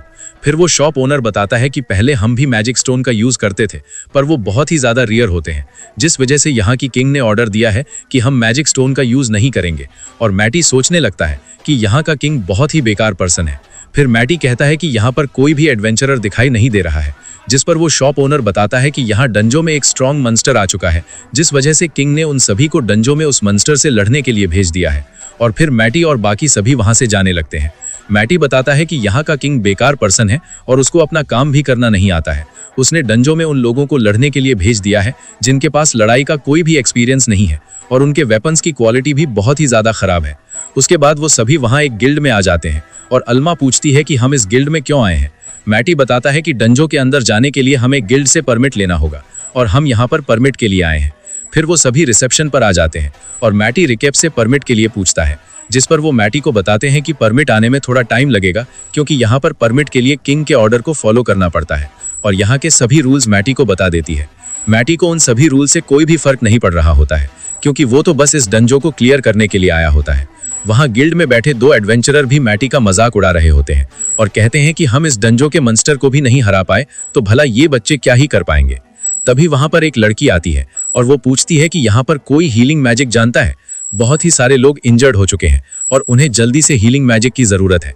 मैटी ये देखकर बहुत ही ज्यादा हैरान हो चुका होता है कि वहां पर बहुत ही सारे लोग इंजर्ड हैं और फिर वो अपने मैजिक से सभी लोगों को चेक करने लगता है और उनको एक रूनो दे देता है, जिससे कि वो ज्यादा इंजर्ड वाले लोगों को जल्दी ठीक कर पाए। और उसके बाद मैटी इंसान को हील करने के लिए जा ही रहा होता है कि तभी वहां पर हीलर्स का हेड आ जाते हैं। वो मैटी से कहते हैं कि हमें उन लोगों को पहले हील करना चाहिए जो कि कम इंजर्ड है और इससे हम सभी को बचा सकते हैं। फिर मैटी उनसे पूछता है कि क्या आप इन लोगों को हील कर सकते हैं, जिस पर हेड मना कर देता है और मैटी अपने मैजिक से उस इंसान को हील कर देता है। सभी ये देखकर हैरान हो जाते हैं कि मैटी ने उसकी चोट को पूरी तरीके से हील कर दिया है और उसके बाद वो सभी लोगों को मिलकर हील करने लगती है। वो 2 एडवेंचरर भी मैटी और सभी की मदद करने लगते हैं और कुछ देर के बाद मैटी और बाकी सभी ने मिलकर सभी लोगों की जान बचा ली होती है। हेड मैटी से पूछता है कि क्या तुम एक हीलर हो और मैटी बताता है कि मैं अपनी हीलिंग मैजिक बहुत ही कम यूज करता हूँ, जिसे सुनकर वो हैरान हो जाता है और मैटी से कहता है कि तुम्हारी हीलिंग पावर्स बहुत ही ज्यादा स्ट्रॉन्ग है। फिर मैटी हेड से यहाँ के फिजिकल किंग के बारे में पूछता है जो कि बहुत ही अच्छे हैं, जिस पर हेड बताता है कि हमारे फिजिकल किंग नींद में ही मारे गए। हमने उनकी बॉडी को ठीक करने के लिए एग्जामिन भी किया पर उनको किसी भी तरह की बीमारी नहीं थी और मैटी को बात समझ में आने लगती है। फिर वो सभी वहां से जाने लगते हैं और मैटी सोच रहा होता है कि इन सब के पीछे डीम है और शायद से यहाँ का किंग भी एक डीम है जिसने कि यहाँ के फिजिकल किंग को मारा है। और फिर मैटी वापस आकर रॉयल एकेडमी के प्रिंसिपल को लेटर लिख रहा होता है। फिर वो लेटर अल्मा को देता है और अल्मा बताती है कि ये तो एक फेक लेटर है, जिसके बाद मैटी बताता है कि इस बॉक्स के नीचे वाले साइड में असली लेटर को रखा गया है। ये मेरा और प्रिंसिपल का आइडिया है और हम इसी तरह से लेटर लिखकर एक दूसरे को भेजते हैं। और मैटी ने उस लेटर में यहाँ के किंग के बारे में लिखा होता है, जिसके बाद सभी सोने लगते हैं। पर मैटी और लरी को नींद नहीं आ रही होती है और ये पहली बार था कि वो सभी एक साथ सो रहे थे। अगले दिन मैटी और बाकी सभी डंजो के पास पहुंचते और आयरिस उस डंजो का गेट ओपन करती है। उसके बाद सीन चेंज होता है और सभी वापस से गिल्ड में आ जाते हैं, जहां पर एक कैप्शन पर वो एक मॉन्स्टर का स्कल रख देते हैं और मैटी बताता है कि हमने कुछ ज्यादा ही पावर यूज कर लिया, जिस वजह से इस मॉन्स्टर का स्कल ही बच सका। और ये देखकर ही कैप्शन पर खड़ी लड़की बहुत ही ज्यादा हैरान हो जाती है। मैटी बताता है कि इस मॉन्स्टर को सभी लड़कियों ने मारा है और वो लड़की मैटी से कहती है कि तुम्हें इसके बदले में रिवॉर्ड मिल जाएंगे। और उसके बाद हम किंग को देखते हैं, जो कि लेटर में मैटी के बारे में जानकर बहुत ही ज्यादा खुश हो जाता है। इधर मैटी और बाकी सभी एक रेस्टोरेंट में खाना खा रही होती हैं और मैटी अपने पीछे 2 लोगों को देखता है और समझ जाता है कि किंग ने इन्हें हम पर नजर रखने के लिए भेजा है। फिर वो वहाँ से जाने लगते हैं और दो लोग भी उनका पीछा कर रहे होते हैं। मैटी लरी और सभी को दूसरी साइड चलने के लिए कहता है और लरी मैटी से कहती है कि हमारा होटल तो दूसरी तरफ है। फिर मैटी अपने टेलीपैथी मैजिक का यूज करके बताता है कि किंग ने हमें पकड़ने के लिए कुछ आदमी भेजे हैं और वो सभी इस समय हमारा पीछा कर रहे हैं। और बाकी सभी मैटी की बात समझ जाते हैं। उसके बाद वो सभी टेलीपोर्ट हो जाते हैं, जिसे देखकर वो सभी लोग हैरान हो जाते हैं और मैटी को ढूंढने लगते हैं।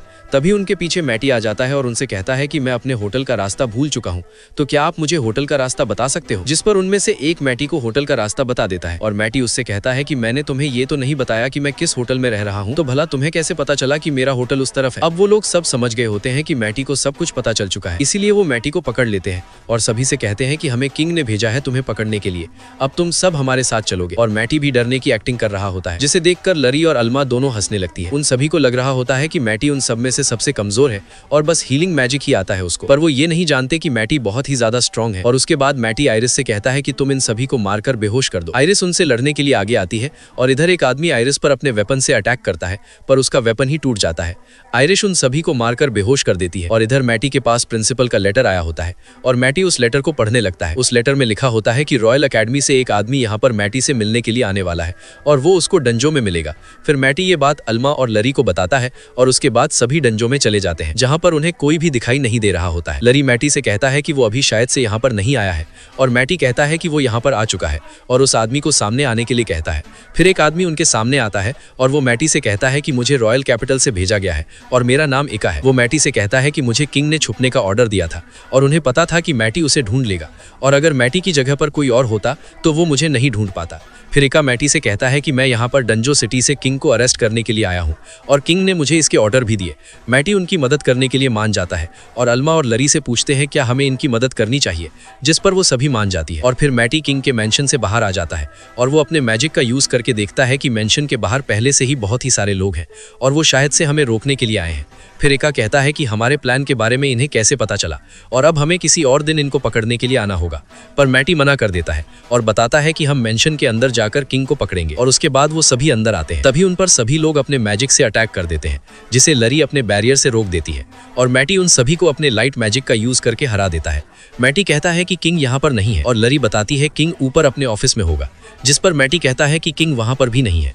मैंने पहले ही मेंशन को पूरी तरीके से स्कैन कर लिया है और मुझे पता चल गया है कि किंग यहाँ मेंशन के बेसमेंट में छुपा हुआ है।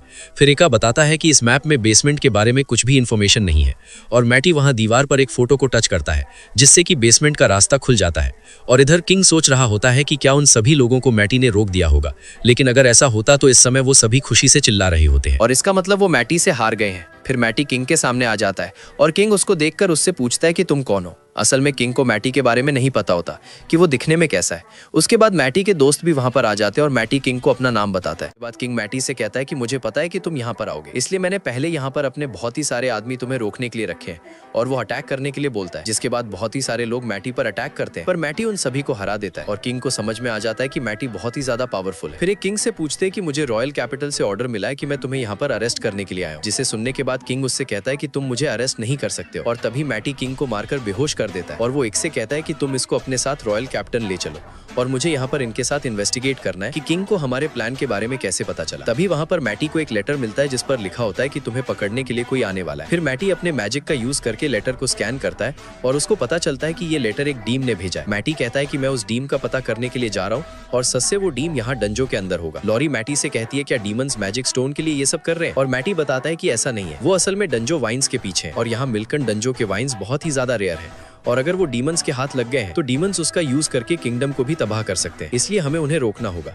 और फिर मैटी अपने मैजिक से देखता है और उसको पता चलता है कि डंजो सिटी की ओर कुछ डीमंस आ रहे हैं, जिसके बाद मैटी अपने दोस्तों के साथ डंजो में आ जाता है और डंजो को स्कैन करने के बाद आइरिस से कहता है कि वो यहाँ की दीवार को तोड़ दे। आइरिस उस दीवार को तोड़ देती है और उसके पीछे डंजो वाइन्स भी होती है, जिसे देखकर मैटी बताता है कि कोई डीमंस इसकी पावर को यूज कर रहा है और यहाँ पर बहुत ही सारे ट्रैप्स को क्रिएट कर रहा है। मैं उस डीमन को रोकने के लिए जा रहा हूँ और लॉरी वाइन्स को अपनी पावर से रिस्टोर करेगी और लॉरी पूछती है क्या वो ऐसा कर सकती है, जिस पर मैटी हाँ कहता है और आयरिश और अल्मा से कहता है कि तुम यहाँ पर आने वाले मॉन्स्टर्स को रोकोगे जो कि लॉरी पर अटैक करेगा। वो दोनों भी मैटी की बात समझ जाते हैं और मैटी बताता है कि वो डंजो के डीमंस को खत्म करने के लिए जा रहा है। मेरे टेलीपैथी मैजिक की वजह से तुम सभी मुझसे बात कर सकते हो। और इधर लॉरी अपने मैजिक से वाइन्स को रिस्टोर करना शुरू कर देती है। दूसरी तरफ मैटी भी डीमंस को खत्म करते हुए नीचे वाले फ्लोर पर आ जाता है जहाँ पर एक डीम ट्रैप क्रिएट कर रहा होता है। फिर मैटी को समझ में आ जाता है कि वो डीम भी मेरी तरह टेलीपैथी मैजिक यूज कर रहा है और उसको कोई और डीमन इंस्ट्रक्शन दे रहा है और उस डीमन का बॉस उससे कहता है कि तुम्हें मैटी को जल्दी से मारकर लॉरी को रोकना होगा जो कि डंजो में वाइन्स को रिस्टोर कर रही है।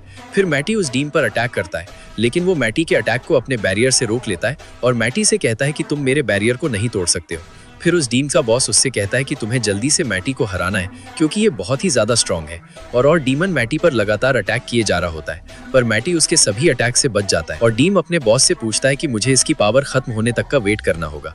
उसका बॉस बताता है कि तुम्हें जल्दी से लॉरी को रोकना होगा क्योंकि अगर उसने वाइन्स को रिस्टोर कर दिया तो तुम्हारे ट्रैप्स खत्म हो जाएंगे। और इधर लॉरी ट्रैप्स को खत्म कर देती है और मैटी सीधा आकर उस डीमन पर अटैक करता है लेकिन डीमन अपने बैरियर से मैटी के अटैक को फिर से रोक देता है। फिर मैटी लगातार अटैक करता है और अपनी सोर्ड से उसके बैरियर को तोड़ देता है। डीमन को समझ में नहीं आ रहा होता कि मैटी ने ऐसा कैसे किया, जिस पर मैटी बताता है कि तुम जब भी अपने बैरियर का यूज करते हो तो उसमें कुछ सेकंड्स का गैप होता है और मैंने उतने टाइम के अंदर ही तुम पर अटैक कर दिया। जिसके बाद वो डीमन अपने बॉस से बात करने लगता है और कहता है कि कहीं ये लड़का जीनियस तो नहीं है। फिर उसका बॉस बताता है कि अगर वो जीनियस होता तो तुम अभी तक जिंदा नहीं होते। इधर मैटी भी उस डीमन की बात सुन लेता है और सोचने लगता है कि इसके बॉस को मेरे पास्ट लाइफ के बारे में कैसे पता, इसका मतलब वो उस टाइम का डीमन होगा और मुझे जल्दी से उसका पता लगाना पड़ेगा। और फिर वो डीमन अपने बहुत सारी पावर का यूज करके मैटी पर अटैक करने लगता है लेकिन मैटी उसके सभी अटैक से बच जाता है और उस डीमन को मार देता है। और दूसरी तरफ लॉरी वाइन्स को पूरी तरीके से रिस्टोर कर देती है जिससे कि डंजो सिटी पर जो डीमंस अटैक कर रहे होते हैं वो सभी गायब हो जाए और अल्मा और आयरिश ने भी यहाँ के सभी मॉन्स्टर्स को मार दिया होता है। फिर मैटी उस डीमन के मैजिक को ट्रैक करने की कोशिश करता है जो कि इस डीमन को ऑर्डर दे रहा था और वो एक टाउन को देखता है। जिसके बाद मैटी उस डीमन से कहता है कि तुम इस जगह पर नहीं हो और वो डीमन मैटी से कहता है कि तुम मुझे नहीं ढूंढ सकते हो। जिस पर मैटी कहता है कि मैं तुम्हें ढूंढ कर खत्म कर दूंगा और वो डीमन मैटी से कहता है कि मुझे तुमसे फाइट करने में कोई भी इंटरेस्ट नहीं है। फिर मैटी लूरी और अल्मा को भी उस डीमन के बारे में बताता है और कहता है कि मैंने उस डीमन के मैजिक को ट्रेस कर लिया और उसको एक मैजिक स्टोन में स्टोर कर दिया और फिर हम उसके मैजिक का यूज करके एक डिवाइस की मदद से उसकी लोकेशन का पता लगाएंगे। ये सुनने के बाद लरी और अल्मा दोनों हैरान हो जाते हैं। अल्मा पूछती है क्या इस तरह का कोई डिवाइस होता है और मैटी बताता है कि ये 1000 साल पहले का डिवाइस है। और लरी पूछती है कि तुम्हें इस डिवाइस के बारे में कैसे पता चला, क्या तुम इसका यूज कर सकते हो। और मैटी बताने वाला होता है कि वो डिवाइस उसने ही बनाया था और तभी एरिस उसको रोक देती है। फिर मैटी सोचता है कि अभी मैंने इन दोनों को अपनी सच्चाई के बारे में बता दिया और मैटी बताता है कि हमें उस डिवाइस को ढूंढने के लिए रेडिना किंगडम में जाना होगा। वहां जाके हमें किंग और प्रिंसिपल की मदद लेनी होगी और उसके बाद वो सभी वापस से एक किंगडम आ जाते हैं। फिर वो सेकेंड रॉयल एकेडमी में आते हैं और वो देखती है कि एकेडमी में कंस्ट्रक्शन का काम चल रहा है। जिसके बाद प्रिंसिपल वहां पर आते हैं और मैटी उन्हें बताता है कि डंजन से सिटी को क्लियर करके आ चुका है। मैटी हेडमास्टर से पूछता है कि एकेडमी में ये क्या हो रहा है और जिस पर हेडमास्टर बताते हैं कि हम एकेडमी को रीबिल्ड कर रहे हैं जिससे कि हम इसके ऊपर एक स्ट्रॉन्ग बैरियर लगा सकें और डीमंस के अटैक से बच सकें। फिर लूरी प्रिंसिपल से पूछती है कि बाकी के स्टूडेंट्स कहाँ पर हैं। प्रिंसिपल बताते हैं कि वो सभी स्टूडेंट्स फर्स्ट एकेडमी में पढ़ रहे हैं और उनमें से कुछ स्टूडेंट्स यहाँ पर कंस्ट्रक्शन के काम में मदद कर रहे हैं जिससे कि उनकी स्किल इंप्रूव हो सके। और फिर मैटी प्रिंसिपल से पूछता है कि हम एक मैजिक डिवाइस को ढूंढने के लिए जा रहे हैं, उसके लिए हमें एक रिस्ट्रिक्टेड एरिया में जाना होगा जो कि रेडिना किंगडम के पास में है। और प्रिंसिपल बताते हैं कि रेडिना किंगडम एक अनटीड नेशन है, उसके साथ बहुत ही कम नेशन के रिलेशन है। और मैटी कहता है कि हम किंग की मदद ले सकते हैं और प्रिंसिपल कहते हैं कि मैं इस बारे में किंग से बात करूंगा। फिर मैटी कहता है कि मैं यहाँ पर एकेडमी को रीबिल्ड करने में मदद कर सकता हूँ। और उसके बाद लूरी और अल्मा भी सभी स्टूडेंट्स के साथ एकेडमी के कंस्ट्रक्शन में मदद करना शुरू कर देती है, पर एरिस वहाँ के काम को थोड़ा खराब कर देती है। और अगले दिन प्रिंसिपल मैटी को रेडिना किंगडम के परमिट दे देते हैं और कहते हैं कि तुम्हें उन डीमंस को रोकना होगा। उसके बाद मैटी और बाकी सभी इस किंगडम को क्रॉस करके रेडिना पहुंच जाते हैं और मैटी मैप में देखकर बताता है कि डिवाइस रिस्ट्रिक्टेड एरिया में है, वहां पर सिर्फ हाई रैंक एडवेंचरर ही जा सकती है और उसके लिए हमारा रैंक ए होना चाहिए और हमें रेडिना गिल्ड में जाकर अपना रैंक बढ़ाना होगा। जिस पर अल्मा कहती है कि हमारे पास किंग के ऑर्डर्स हैं तो हम सीधे रिस्ट्रिक्टेड एरिया में जा सकते हैं, पर मैटी मना कर देता है और कहता है कि हमें गिल्ड में जाकर टेस्ट देना होगा जिसके बाद हम रिस्ट्रिक्टेड एरिया में जा सकते हैं। लूरी कहते हैं कि हमें तो बहुत ही ज्यादा टाइम लगेगा और मैटी कहता है कि हम सेट द ए रिंग का टेस्ट देकर उस एरिया में जा सकती हैं। फिर उसके बाद वो सभी रेडिना किंगडम के गिल्ड में आ जाते हैं और गिल्ड ओनर मैटी को देखकर खुश हो जाता है। वो कहते हैं कि यहाँ टाउन में तुम्हारी ही बात चल रही है कि कैसे तुमने डीमन सन्स को इस किंगडम के अंदर हराया। फिर मैटी उनसे कहता है कि मुझे उस रिस्ट्रिक्टेड एरिया में जाना है, जिसके लिए मैं यहाँ पर अपने रैंक को इंक्रीज करने के लिए आया हूँ। गिल्ड ओनर मैटी से कहते हैं कि यहाँ पर जी रैंक से लेकर एस रैंक का टेस्ट है और मैटी कहता है कि मुझे ए रैंक का टेस्ट देना है, जिस पर गिल्ड ओनर कहता है कि उस टेस्ट के लिए तुम्हें यहाँ पर एग्जामिनर से बैटल करके उसको हराना होगा और शायद से वो यहाँ पर पहुँचता होगा। फिर वहाँ पर एक वॉरियर आता है और वो कहता है कि मैं इन सभी का टेस्ट लूंगा और वो अपना नाम ग्यूज बताता है। गिल्ड ओनर ग्यूज को देखकर हैरान हो जाता है और उससे पूछता है कि तुम यहाँ पर क्या कर रहे हो। टेस्ट लेने के लिए तो कोई और आने वाला था, जिस पर ग्यूज बताता है कि वो आदमी बीमार है, इसलिए उसकी जगह पर मैं यहाँ पर आया हूँ। और गिल्ड ओनर मैटी को बताता है कि ये एस रैंक का वॉरियर है, इसने अभी तक जितने भी लोगों का टेस्ट लिया वो सभी इससे हार चुके हैं। और ये सुनकर अल्मा और लूरी थोड़ी परेशान हो जाती है। फिर ग्यूज कहता है कि वो सभी बहुत ही ज्यादा कमजोर थे और इधर मैटी भी उससे लड़ने के लिए मान जाता है, क्योंकि उसको पता चल गया होता है कि ग्यूज सच में बहुत ही स्ट्रांग है। उसके बाद वो सभी बाहर बैटल करने के लिए आ जाते हैं, जहां पर ग्यूस, आयरिस, अल्मा और लूरी तीनों को बिना टेस्ट किए पास कर देता है और मैटी से कहता है कि तुम मेरे साथ फाइट करोगे। ग्यूस कहता है कि मैंने तुम्हारे बारे में सुना था कि तुमने इस किंगडम में एक डीमन को हराया है, इसलिए मैं तुमसे फाइट करना चाहता हूँ। और इधर मैटी भी समझ जाता है कि ये मुझसे फाइट करने के लिए यहाँ पर आया है। वो दोनों फाइट के लिए रेडी हो जाते हैं और ग्यूस मैटी से कहता है कि तुम चाहो तो मैजिक का यूज भी कर सकते हो, पर मैं मैजिक का यूज नहीं करूंगा। और मैटी इसका रीजन पूछता है, जिस पर वो बताता है कि मुझे मैजिक का यूज करना नहीं आता है। फिर फाइट शुरू हो जाती है और ग्यूस अपने बॉडी बूस्ट का यूज करके सीधा मैटी पर अटैक करने के लिए आ जाता है। मैटी उसके अटैक को रोक देता है और उसको पता चल गया होता है कि ग्यूस सच में एस रैंक का फाइटर है। और फिर उसके बाद वो दोनों के बीच में बहुत ही ज्यादा फाइट इंटेंस पर हो जाती है, जिसे देखकर अल्मा और बाकी सभी हैरान हो जाते हैं। और गिल्ड ओनर कहता है कि मैं पहली बार किसी को ऐसे लड़ते हुए देख रहा हूँ जो कि ग्यूस को अच्छी टक्कर दे रहा है। इधर ग्यूस मैटी से कहता है कि तुम एक अच्छे ओपोनेंट हो और तुमसे फाइट करने में बहुत ही ज्यादा मजा आ रहा है, जिसके बाद वो मैटी के अटैक को कॉपी करके उस पर अटैक करता है। और ग्यूस को लग रहा होता है कि ये बैटल वो जीत चुका है, लेकिन तभी वो मैटी को देखते हैं जिसे कुछ भी नहीं हुआ था और मैटी सीधा आकर ग्यूस पर अटैक करता है। बाद गिस हार जाता है और फिर मैटी से पूछता है कि तुम इतने स्ट्रांग कैसे हो और तुमने मुझे भला कैसे हराया, जिस पर मैटी कहता है कि मैंने मैजिक यूज किया था और तुम भी मैजिक का यूज कर रहे थे। फिर गिस पूछता है कि क्या मैजिक का यूज करके हम फाइट को जीत सकते हैं और मैटी उससे कहता है कि तुम बहुत ज्यादा स्ट्रांग हो और अगर तुम अपने मैजिक को कंट्रोल करना सीख गए तो तुम और भी ज्यादा पावरफुल हो जाओगे। और उसके बाद गिस मैटी से कहता है कि वो उसको मैजिक सिखाया है, जिसे सुनने के बाद मैटी उसको एक बुक देता है जिसमें उसने मैजिक के बारे में लिखा होता है। और गिस उससे कहता है कि अगर तुम इस बुक को अच्छे से पढ़कर ट्रेनिंग करोगे तो तुम स्ट्रांग बन जाओगे। और गुस उस बुक को पढ़ने की कोशिश कर रहा होता है पर उसको कुछ भी समझ में नहीं आ रहा होता है, जिसके बाद मैटी उससे कहता है कि तुम्हें बहुत ही ज्यादा मेहनत करनी होगी। फिर सीन चेंज होता है और मैटी रिस्ट्रिक्टेड एरिया की तरफ जा रहा होता है और गिस उसको बताता है कि वो एरिया बहुत ही खतरनाक है, वहाँ पर बहुत ही सारे स्ट्रॉन्ग मॉन्स्टर हैं, जिस पर मैटी कहता है कि वो उन सभी को हरा देगा। गिस मैटी से कहता है कि तुमने मुझे हरा दिया, फिर भी तुम ए रैंक बन के वहाँ पर क्यों नहीं जा रहे हो, तुम चाहो तो एस रैंक का भी टाइटल ले सकते हो। पर मैटी मना कर देता है और बताता है कि मैं बस कुछ काम से वहाँ रिस्ट्रिक्टेड एरिया में जा रहा हूँ। और गिस मैटी से कहता है कि अगर तुम्हें मेरी मदद की जरूरत होगी तो मुझे बता देना, मैं तुम्हारी मदद करने के लिए जरूर आऊंगा। और मैटी भी ये सुनकर खुश हो जाता है। उसके बाद मैटी और बाकी सभी उस रिस्ट्रिक्टेड एरिया में आ जाते हैं, जहाँ पर वो अपना परमिट दिखाकर अंदर जाते हैं। उन्हें गार्ड्स ने एक वीजा भी दिया होता है और अल्मा कहती है कि यहाँ पर आना तो बहुत ही ज्यादा आसान था, जिस पर मैटी कहता है कि इस वीजा पर एक सीक्रेट कोड है और इसमें हमारे बारे में लिखा है, हम इस रिस्ट्रिक्टेड एरिया में एंटर हो चुके हैं। जिसके बाद कुछ डिमन्स अब हम पर अटैक करने के लिए आएंगे और शायद से वो गार्ड्स भी डिमन होंगे। फिर मैटी उन्हें एक डिवाइस देता है और लॉरी से कहता है कि इस डिवाइस का यूज करके हम सभी डिमन्स को सुला सकते हैं, इसलिए तुम और अल्मा दोनों डिमन्स के पास जाके डिवाइस का यूज करोगी और मैं इधर आयरिस साथ मिलकर उन सभी का ध्यान अपनी ओर करूंगा। फिर मैटी अल्मा और लॉरी का क्लोन बना देता है और उसके बाद सामने जाने लगती हैं, जिसे देखकर दुश्मन उन पर अटैक करते हैं और आयरिस और मैटी दोनों सभी आयरिस को रोक देते हैं।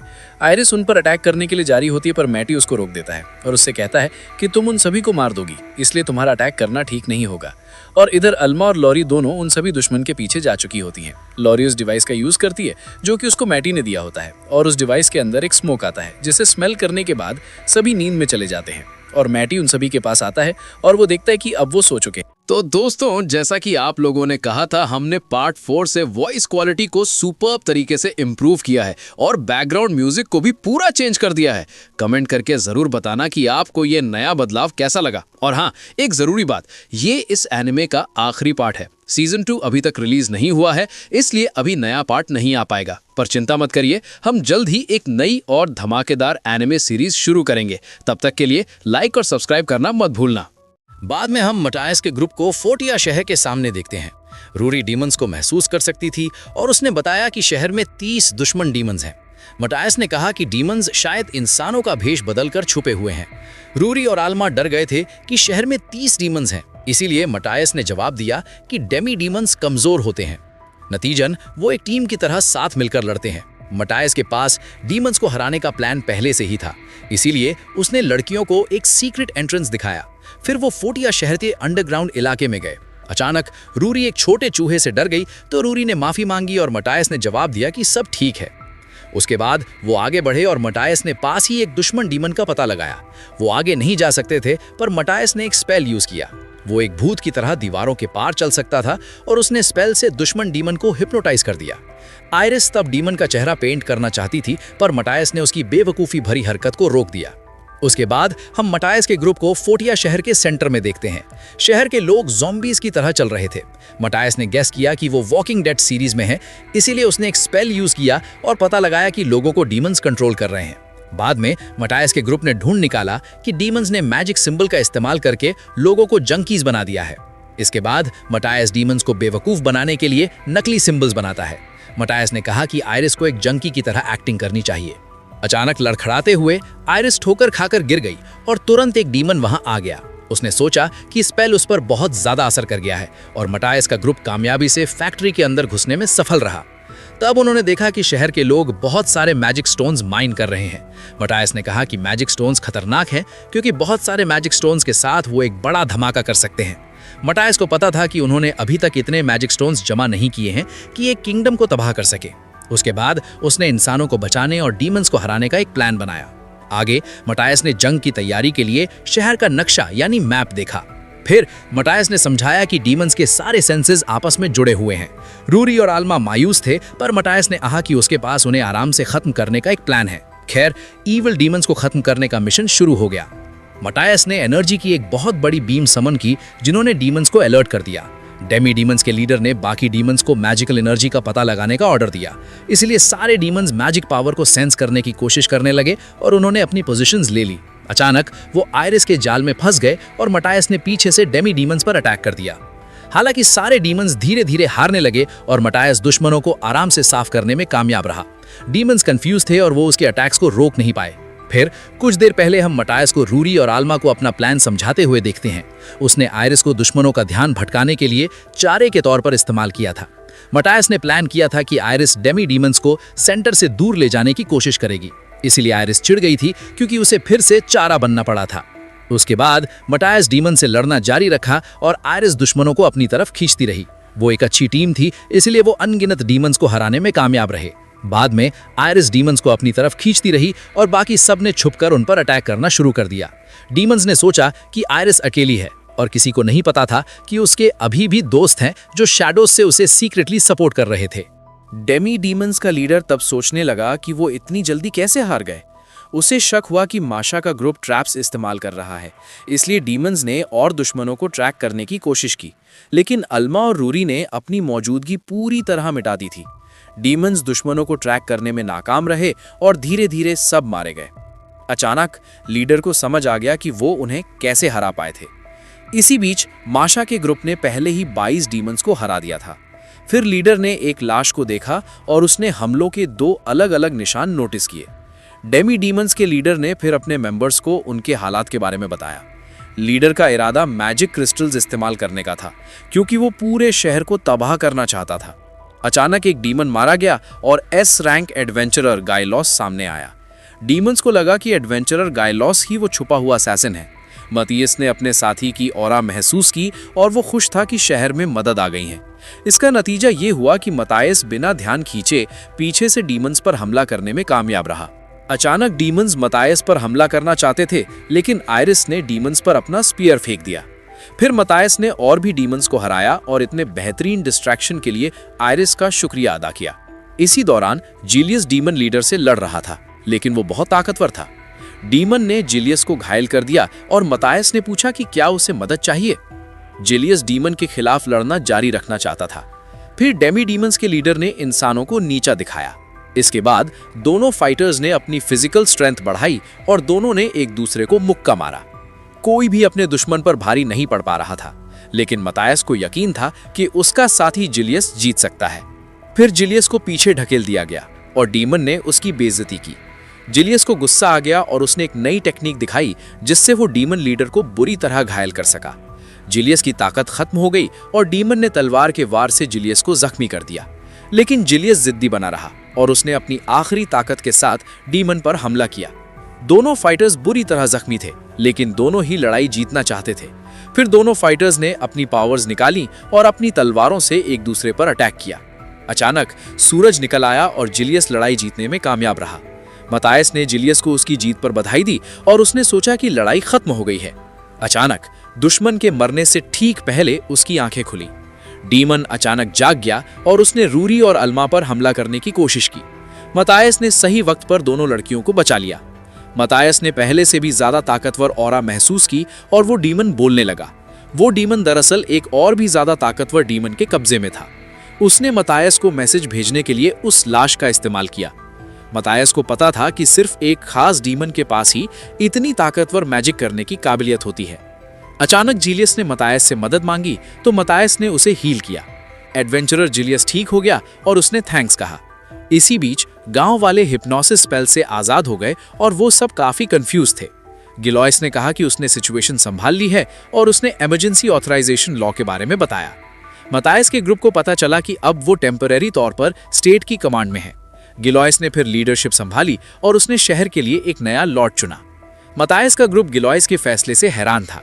बाद में मतायस को फोका रिस्ट्रिक्टेड एरिया में दाखिल होने का गिल्ड से जारी परमिट मिल गया। उसने गिलॉय का शुक्रिया अदा किया और अलविदा कहा। मथायस फिर अपने मैजिक डिवाइस को ढूंढने के लिए एक नई यात्रा पर निकल गया। एक पुरानी खंडहर में पहुंचकर मथायस ने कहा कि वो इतनी बड़ी वीरान जगह देखकर हैरान है। उसने ये नहीं बताया कि उसने इसे खुद बनाया था। फिर वो एक पिरामिड के सामने खड़े हो गए और वहां पिरामिड के अंदर जाने का कोई रास्ता नहीं था। मथायस ने कहा कि पिरामिड पर मैजिक फेंकने से एक रास्ता खुल जाता है, इसलिए पिरामिड हवा में तैरने लेविटेट करने लगा और मथायस ने खंडहरों के अंदर एक रास्ता बनाया। रूरी मथायस से काफी प्रभावित हुई और उसने उसे एक जीनियस कहा। उसके बाद मथायस ने उस अंधेरी सुरख में कूदने का फैसला किया। लड़कियों ने बॉडी एम्प्लीफिकेशन स्पेल्स इस्तेमाल करने के बाद छलांग लगाई। आयरिस ने भी नीचे छलांग लगाई और उसने जमीन को तबाह कर दिया। फिर उन्होंने मथायस का मैजिक डिवाइस ढूंढ निकाला। वो डिवाइस को एक्टिवेट करना चाहता था और उसने लड़कियों से कहा कि वो मैजिक आइटम्स ढूंढ सकती हैं। आल्मा और रूरी खजाना ढूंढने के लिए काफी मोटिवेटेड थी। अचानक आयरिस भी इधर उधर देखने लगी क्योंकि वो कुछ खाना ढूंढना चाहती थी।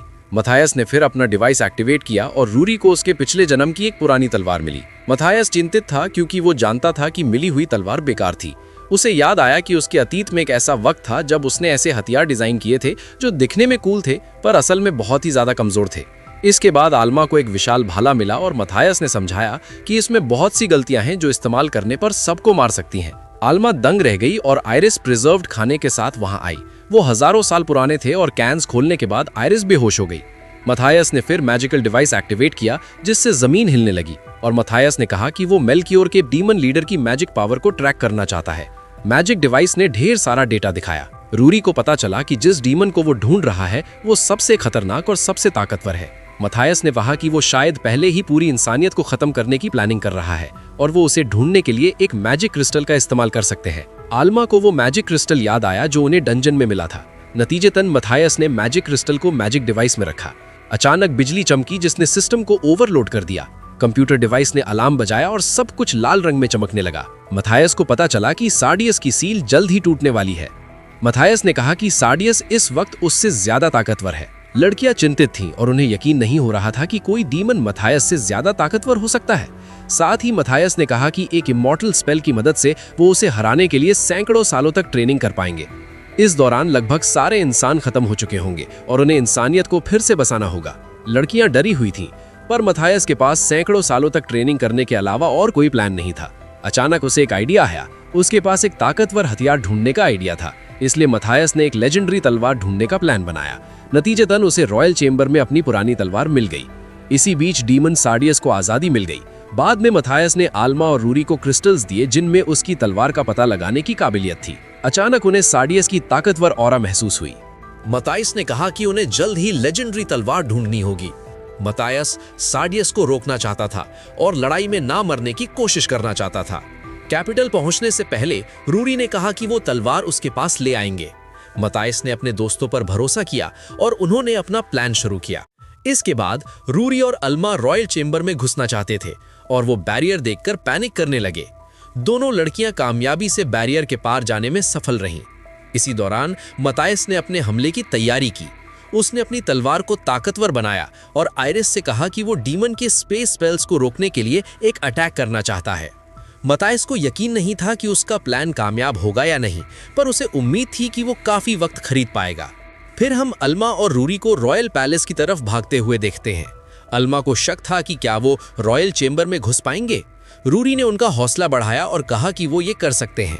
फिर वो एक घर पर कूदे और उसे एक डीमन की ऑरा महसूस हुई। मतायस ने तुरंत जारिया के स्पेल पर अटैक किया, लेकिन वो स्पेल बहुत ताकतवर था। मतायस ज़ाडैस को टेलीपोर्ट होने से नहीं रोक सका और ज़ाडैस सामने आ गया। सब ने आसमान की तरफ देखा और मतायस ने आयरिस को अटैक करने को कहा। आयरिस ने अपने ब्रेथ ऑफ फायर के साथ ज़ाडैस पर हमला किया। नतीजतन आयरिस ने एक ताकतवर फायर स्पेल तैयार किया और मतायस ने उसे भागने को कहा। अटैक के तुरंत बाद आयरिस ने पूरी ताकत से ज़ाडैस पर हमला किया और एक बड़ा धमाका हुआ। शहर के लोग डर गए और दोनों लड़कियां तुरंत रॉयल पैलेस की तरफ भागी। ज़ाडैस हारा नहीं था और उसने मतायस को नीची नजर से देखा। फिर उसने मतायस को धमकी दी और कहा कि वो उसे आराम से मार देगा। एक्सोडस ने फिर अपनी आइटम बॉक्स से अपनी तलवार निकाली। मतायस ने पहले अटैक करने की कोशिश की, लेकिन ज़ाडैस ने उसका तलवार के वार से काउंटर किया। तो ज़ाडैस की तलवार आयरिस की तरफ उड़ी, पर मतायस ने कई बैरियर से उस अटैक को मोड़ दिया। ज़ाडैस ने फिर मतायस पर अटैक किया और उसने नोटिस किया कि मतायस अपने पिछले जन्म गाया के मुकाबले कमजोर है। रॉयल पैलेस ब्रूअरी पर अल्मा ने गार्ड से उन्हें रॉयल चेंबर में जाने देने को कहा। उसने मना कर दिया और बैकअप के लिए और गार्ड्स बुला लिए। अचानक राजा सामने आया और रूरी ने उससे डीमन एक्सोडस के बारे में बताया। राजा ने उन दोनों को रॉयल चेंबर में जाने की इजाजत दे दी और उन्होंने उसका शुक्रिया अदा किया। इसी बीच मतायस कई ताकतवर अटैक्स को रोक रहा था। मतायस को अटैक करने का मौका नहीं मिला और वो बुरी तरह घायल हो गया। एक्सोडस को मतायस से ज्यादा उम्मीद थी और आयरिस ने घायल मतायस को पकड़ लिया। मतायस वक्त खरीदने की कोशिश करता रहा, पर वो उनके बीच की ताकत के फर्क से वाकिफ था। एक्सोडस निराश था कि मतायस एक कमजोर छोटा लड़का है। अचानक मतायस ने एक्सोडस को हराने के लिए अपनी जान कुर्बान करने का फैसला किया, क्योंकि वो अपने सभी दोस्तों को बचाना चाहता था। फिर हम रूरी और अल्मा को मैजिक वेपन ढूंढते हुए देखते हैं। उसके बाद रूरी का मैजिक स्टोन चमकने लगा और उन्हें लेजेंडरी स्वॉर्ड ऑफ गाया मिल गई। वो तुरंत मतायस के पास तलवार पहुंचाने के लिए भागे, जो एक्सोडस से लड़ रहा था। डीमन लीडर को पता था कि मतायस किसी चीज के लिए वक्त खरीद रहा है, इसलिए उसने बैरियर पर अटैक किया और मतायस का ध्यान लड़ाई से भटक गया। एक्सोडस ने उसकी कमजोरी का फायदा उठाया और मतायस पर भारी पड़ने लगा और उसका इरादा किंगडम के बैरियर को तबाह करने का था। फिर मतायस को अचानक एहसास हुआ कि एक्सोडस मरे हुए डीमंस को जिंदा कर सकता है। इसके बाद एक हारा हुआ डीमन सामने आया, जिसने रूरी पर अटैक करने की कोशिश की। अल्मा ने तीर चलाए और वो डीमन को अपने जाल में फंसाने में सफल रही। तीर डीमन को लगे और रूरी उसे चीरने में कामयाब रही। फिर एक और डीमन सामने आया। उसने धमकी दी कि वो मैजिक हथियार उन्हें सौंप दें जो वो इस्तेमाल कर रहे थे। साथ ही उसने स्टूडेंट्स को बंधक हॉस्टेजेस बना लिया था, जिन्हें वो मारने का इरादा रखता था। रूरी और आल्मा मुसीबत में थीं। साथ ही मथियस भी हैरान था कि एक्सोडस ने मरे हुए डीमंस को जिंदा कर दिया था। फिर एक्सोडस ने फिर से बैरियर को तबाह करने की कोशिश की। एक्सोडस सिर्फ दिखावा कर रहा था, क्योंकि उसका असल निशाना आयरिस थी। मथियस के पास खुद को बचाने का मुश्किल से वक्त था और वो कोने में फंस गया। डीमन ने कमजोर लोगों को बचाने के लिए मथियस का मजाक उड़ाया। इसी बीच बंधुकों ने कहा कि वो मरने के लिए तैयार हैं, लेकिन दोनों लड़कियों ने अपने हथियार सौंपने का फैसला किया। इसके बाद मथियस ने उम्मीद की कि रूरी और आल्मा सही वक्त पर उसकी तलवार उस तक पहुंचा दें। फिर मथियस की ताकत खत्म हो गई। उसने लड़ाई छोड़ने के बारे में सोचा। उसने एक और पुनर्जन्म स्पेल इस्तेमाल करने का भी सोचा, ताकि अगले जन्म में डीमन को हरा सके। बदकिस्मती से उसे अपने उन दोस्तों की यादें आईं जो अपनी जान के लिए उस पर भरोसा कर रहे थे। नतीजतन मथियस ने अपनी जान कुर्बान करने का फैसला किया और उसने साडियस पर हमला जारी रखा। इसी बीच एडवर्ड और बाकी स्टूडेंट्स मदद के लिए आ गए। इसके बाद वो उस ईविल डीमन पर भारी पड़ने में कामयाब रहे, तो आल्मा को अपने तीरों से डीमन पर हमला करने का मौका मिल गया।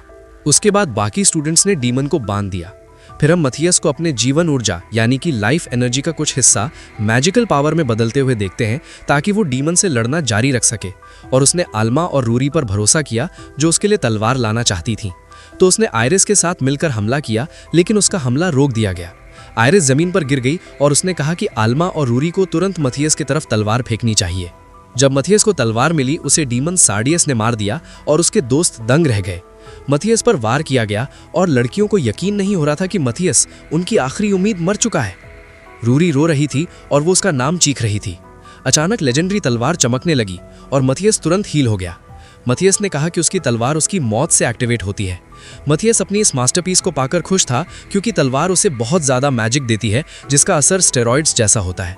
मथियस और भी तेज और ताकतवर हो गया तो डीमन हैरान रह गया। सार्डियस ये मानने को तैयार नहीं था कि एक इंसान उस पर भारी पड़ सकता है। नतीजतन मथियस ने कहा कि वो क्रेस्ट ऑफ फेलियर के साथ सबसे ताकतवर हीरो है। फिर उसने डीमन पर हमला किया और तलवार के एक जोरदार वार से सार्डियस को हरा दिया। सार्डियस के मरने से पहले उसने मथियस को बताया कि ऐसे कई केओस डीमंस हैं जो उतने ही ताकतवर हैं। मथियस लड़ाई जीत गया और रूरी खुश थी कि मथियस जिंदा है। मथियस शर्मा गया और उसके जख्मों से खून निकलने लगा। हेडमास्टर एडवर्ड भी वहां पहुंच गए। उन्होंने मथियस को उसकी जीत पर बधाई दी। तो दोस्तों, सार्डियस तो गया, पर क्या मथियस उन आने वाले केओस डीमंस के तूफान को रोक पाएगा? क्योंकि असली खेल तो अब शुरू हुआ है। अगर मथियस का ये बैडएस कमबैक और उसकी लेजेंडरी सोर्ड देखकर आपके भी रोंगटे खड़े हो गए हैं तो लाइक बटन को क्रेस्ट ऑफ फेलियर की तरह न्यूक कर दो। और हाँ, सब्सक्राइब करके बेल आइकन जरूर दबाना क्योंकि अगला एपिसोड इससे भी ज्यादा खतरनाक और माइंड ब्लोइंग होने वाला है। आप मिस नहीं करना चाहेंगे कि मथियस आगे कौन सा नया चीट कोड अनलॉक करता है। मिलते हैं अगले एपिसोड में, तब तक के लिए stay awesome and keep watching.